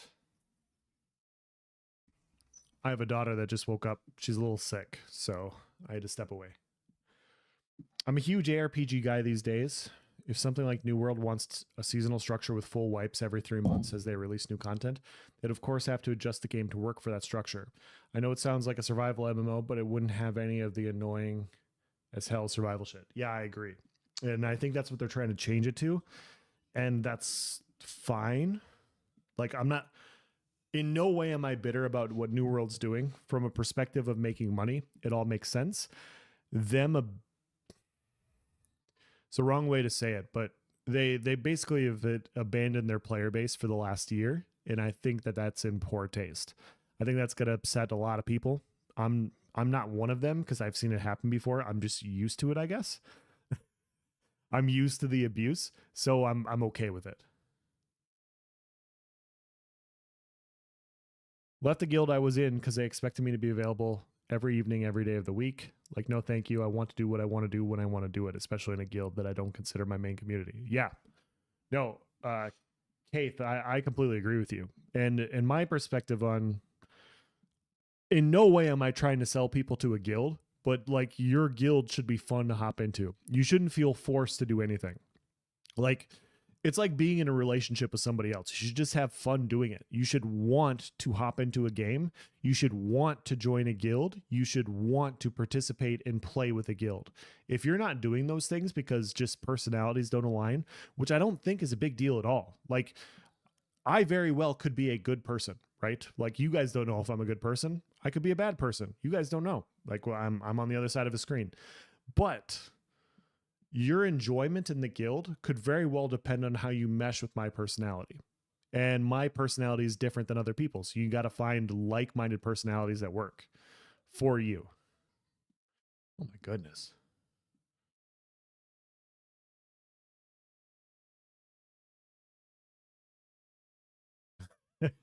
Did you like that, Arctic? Like, I could be a good person. You guys don't know. You guys don't know if I'm a good person or not. But the entire point is sure, like, things might be good, but they might not be fun enough for you to want to participate. Like, I could be a terrible guild leader. I could be. I'm not a terrible guild leader. I'm actually awesome at it. But I could be bad for you. You should join a guild that matches your energy. Exactly. And if you want to sweat and people are like, hey, you need to be on at 5 p.m. and we're going to do this, we're going to go hardcore. If that's shit that you like, then you should join that.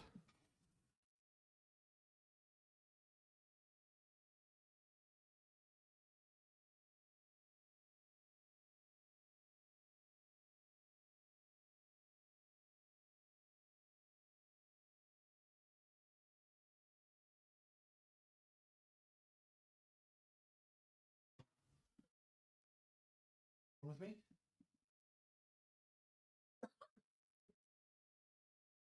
I know we're not feeling good. Dad's talking to a few people online, okay? So we have a runny nose and we're a little coughy, and so we're going to sit upright in Dad's lap as we're talking, and this will stop the cough, okay? Hey, do you want to watch something with me?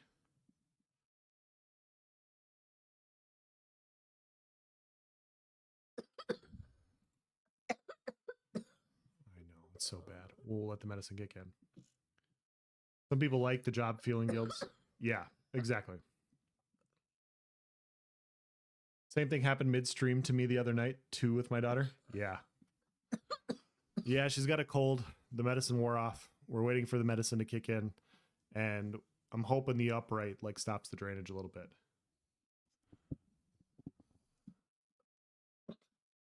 Do you want to say hi? No? Okay. That's okay.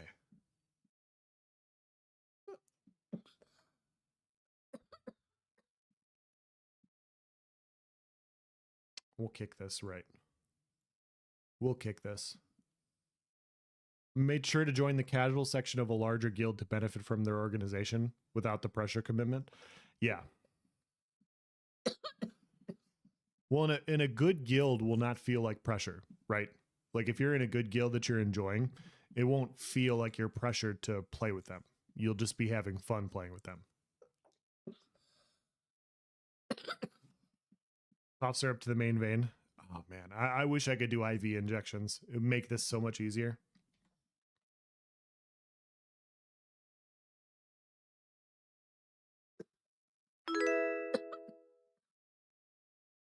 There we go. So yeah, so we've had 2 Q&As. We had the one yesterday with Vladis, and we had the one today. In your guys' opinion, what's been the best question you've heard so far? In my opinion, I said this on Tuesday.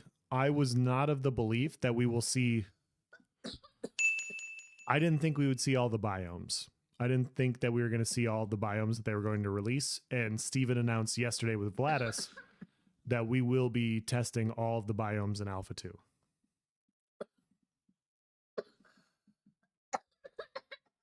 We get it? Sorry. Do you want to go lay down again? Or do you want to sit with me? Okay, let's go lay down, okay? Let's get you in bed.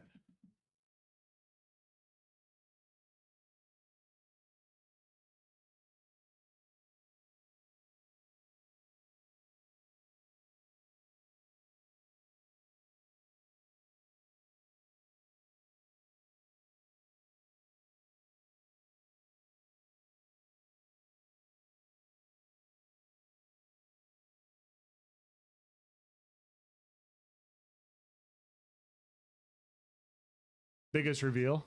Sure. I just want to be Errol Flynn. God, who is Errol Flynn again? I don't even remember. I don't even remember who that is. Australian American actor. Oh, okay. Okay. 5-year Alpha 2 incoming? Possibly.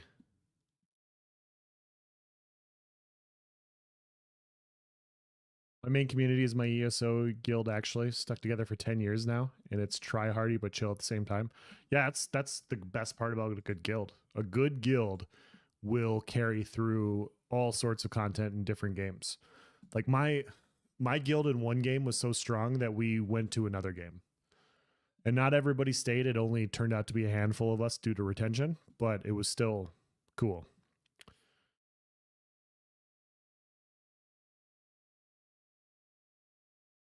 Okay. Yeah, that was probably the best question that we've got so far. It's still good to get the Alpha 2 questions and the process stuff. I think that's super interesting. I don't know if I want to share the questions that we are posing yet. I might wait.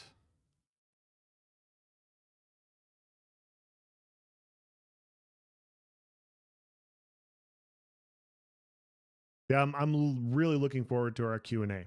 I think we have some good questions. Hopefully you guys think the same thing, but we'll see. Vicks vaporizer rub. Yeah, we'll have to get some of that. I'll have to reapply it here in a minute. Gotta run. Take care. Later, Ben.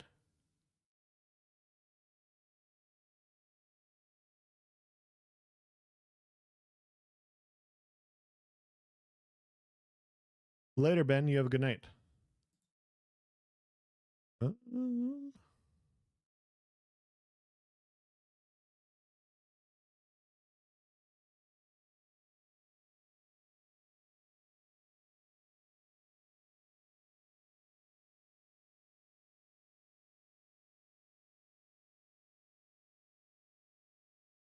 Have you gotten a date for your interview, no one? Yes.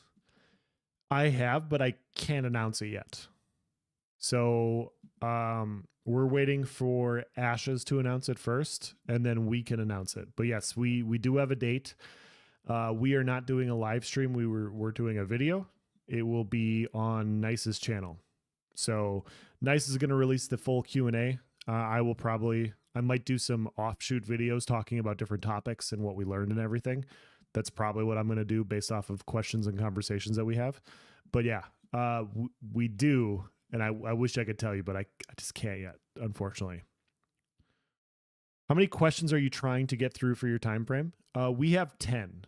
So we have 10 questions. We also have a rapid fire style thing, and then we also have another fun thing to play. We have other add-on questions in case we need to, but my goal is to have a conversation, and instead of like, hey, are we going to have 3 potions or 4 for Alpha 2? It's more like, hey, how do you approach this? And I'm hoping good conversation sprouts from it. And like we actually have like really good discussions on things, but I don't know. I don't know how it's going to turn out, but that's kind of the goal.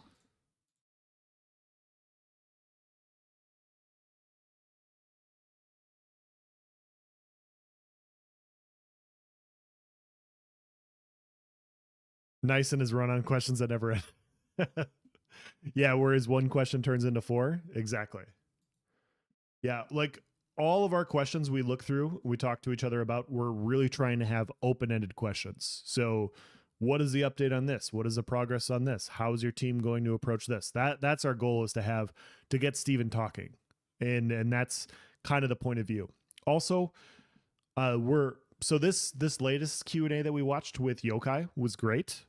But that all revolves around pre-alpha 2 testing, which is fine. Like that's more than cool to like talk to that specific audience that is experiencing that specific thing. Our Q&A is going to have some more general questions that talk to more people, and then more specific questions like what Yokai did with his. So we're going to have a mix of both. So the goal is to like kind of bridge that gap between like hardcore serious Alpha 2 watcher and like casual Ashes of Creation watcher and kind of blend both.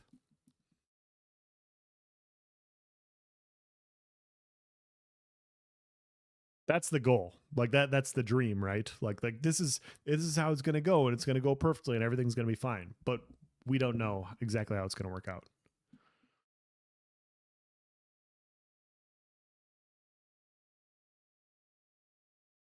You want to know the future dreams and intents. Yeah, a lot of our questions are systems based off of questions we haven't heard in a while and we're asking updates on. Like anything that involves the game that is supposed to exist that we're not going to know through like phase 1 or potentially phase 2, we're basically asking about. So like longer term.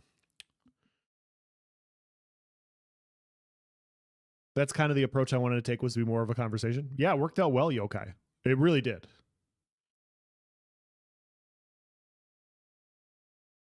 And you guys are coming from, like, here's the best part where you're coming from, Yokai, is because you guys are all pre-Alpha 2 testers, you get to ask all these pre-Alpha 2 questions. You get to ask and have an entire conversation revolve around what pre-Alpha 2 is and what Alpha 2 will be. You just come from that experience that you know those things, right?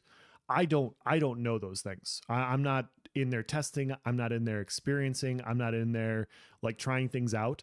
And so to ask it from my perspective, a lot of my questions, if I made them in the same way that you guys did, you could potentially answer my questions, Yokai, or DA potentially could.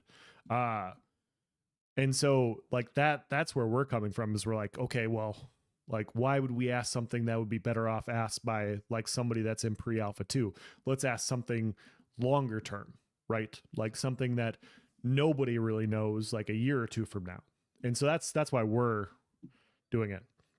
To be fair, I wasn't planning on focusing on Alpha 2. Steven sprung the NDA leak on me last minute. Dude, if I was in your situation, I would have done exactly what you guys did. Like, okay, you get to let us break NDA.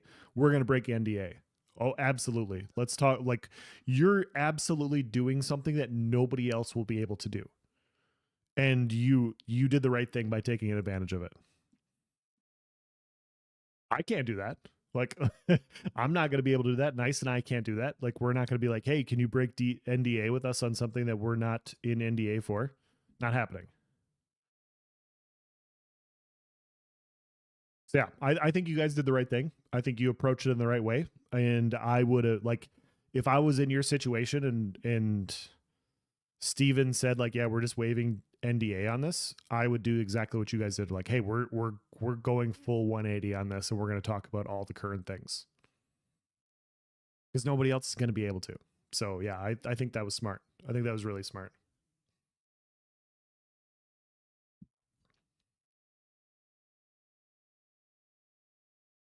But for us having our Q&A later on down the road, us like having ours later, we need to make sure that we're not asking questions that you guys already have. And so like watching other Q&As and making sure that that's happening. And like, you know, if you guys ask something we ask, we're going to have to find a new question.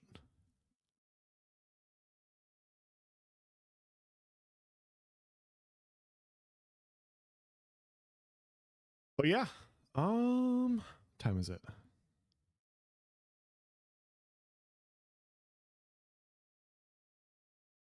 You guys will do great on yours, and I'm looking forward to it. I am also. I'm really looking forward to it. I think it's going to be a good time. And I hope we get some questions that other people like. Some of the questions are things that I want answered, and I'm hoping there's at least like 3 other people that agree that it was a question worth asking.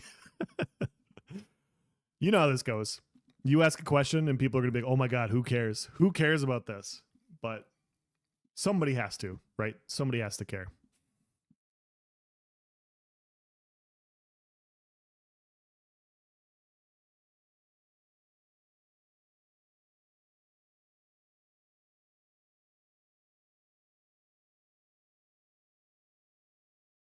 So who has the running list of all questions asked? Tough hill to climb.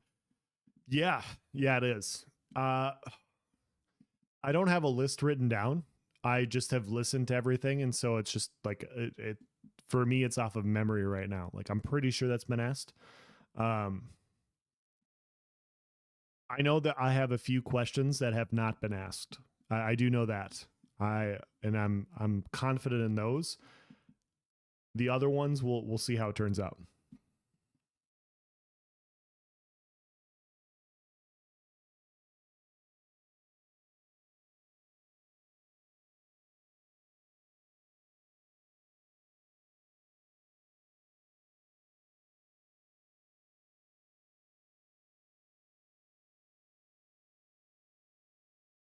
$50 people telling you that was on the wiki.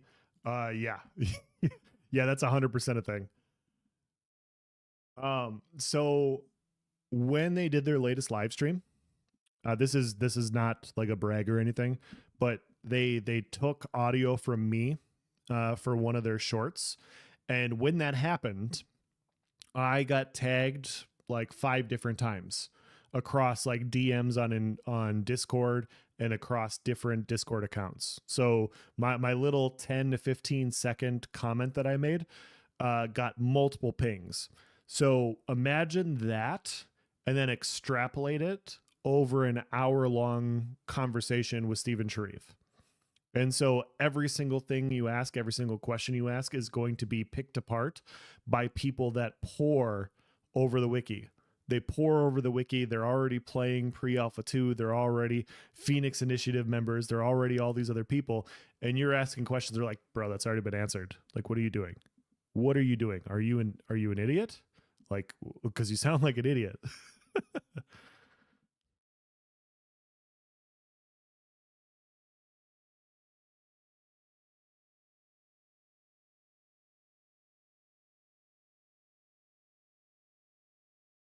When the farther back a question was asked, the less likely it's still Ralph Flynn, as previously stated, recorded. Exactly. And so stuff that's like 3, 4, 5 years ago, it's open game again. Like if you haven't heard an update in a few years, you like hearing an update might be good.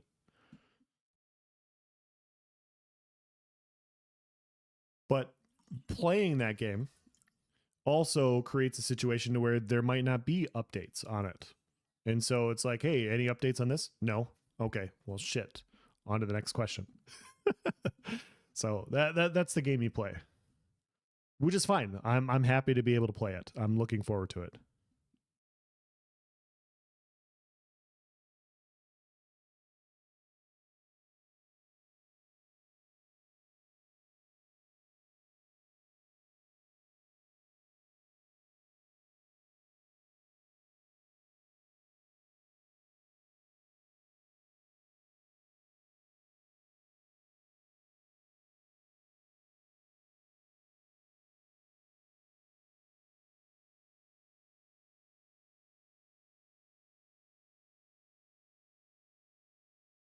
Yeah, it's not a big deal at all. I am really looking forward to it. Steven always looks like he's like I've watched so many of these interviews for a reason. He's just really comes off as a genuine guy that cares about the content that he's trying to create, which makes it so much better.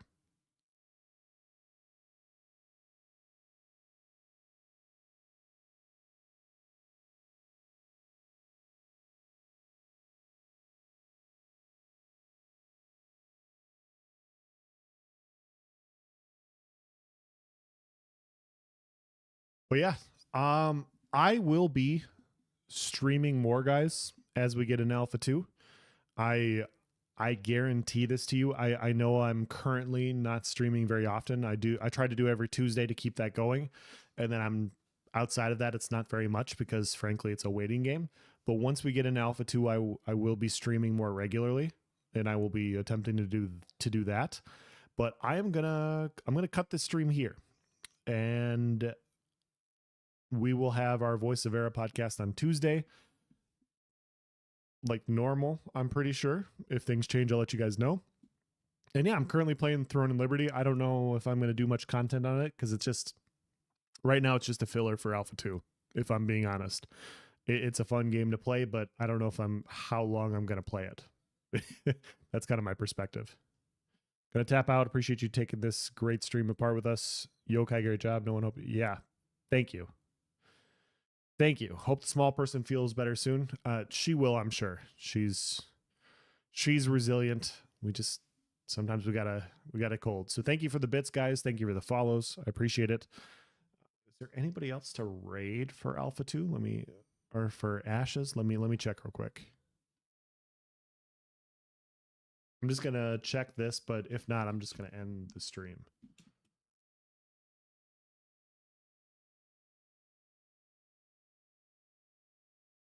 Okay. All right. I'm not seeing anybody. You guys have a good night. Take care, and I will catch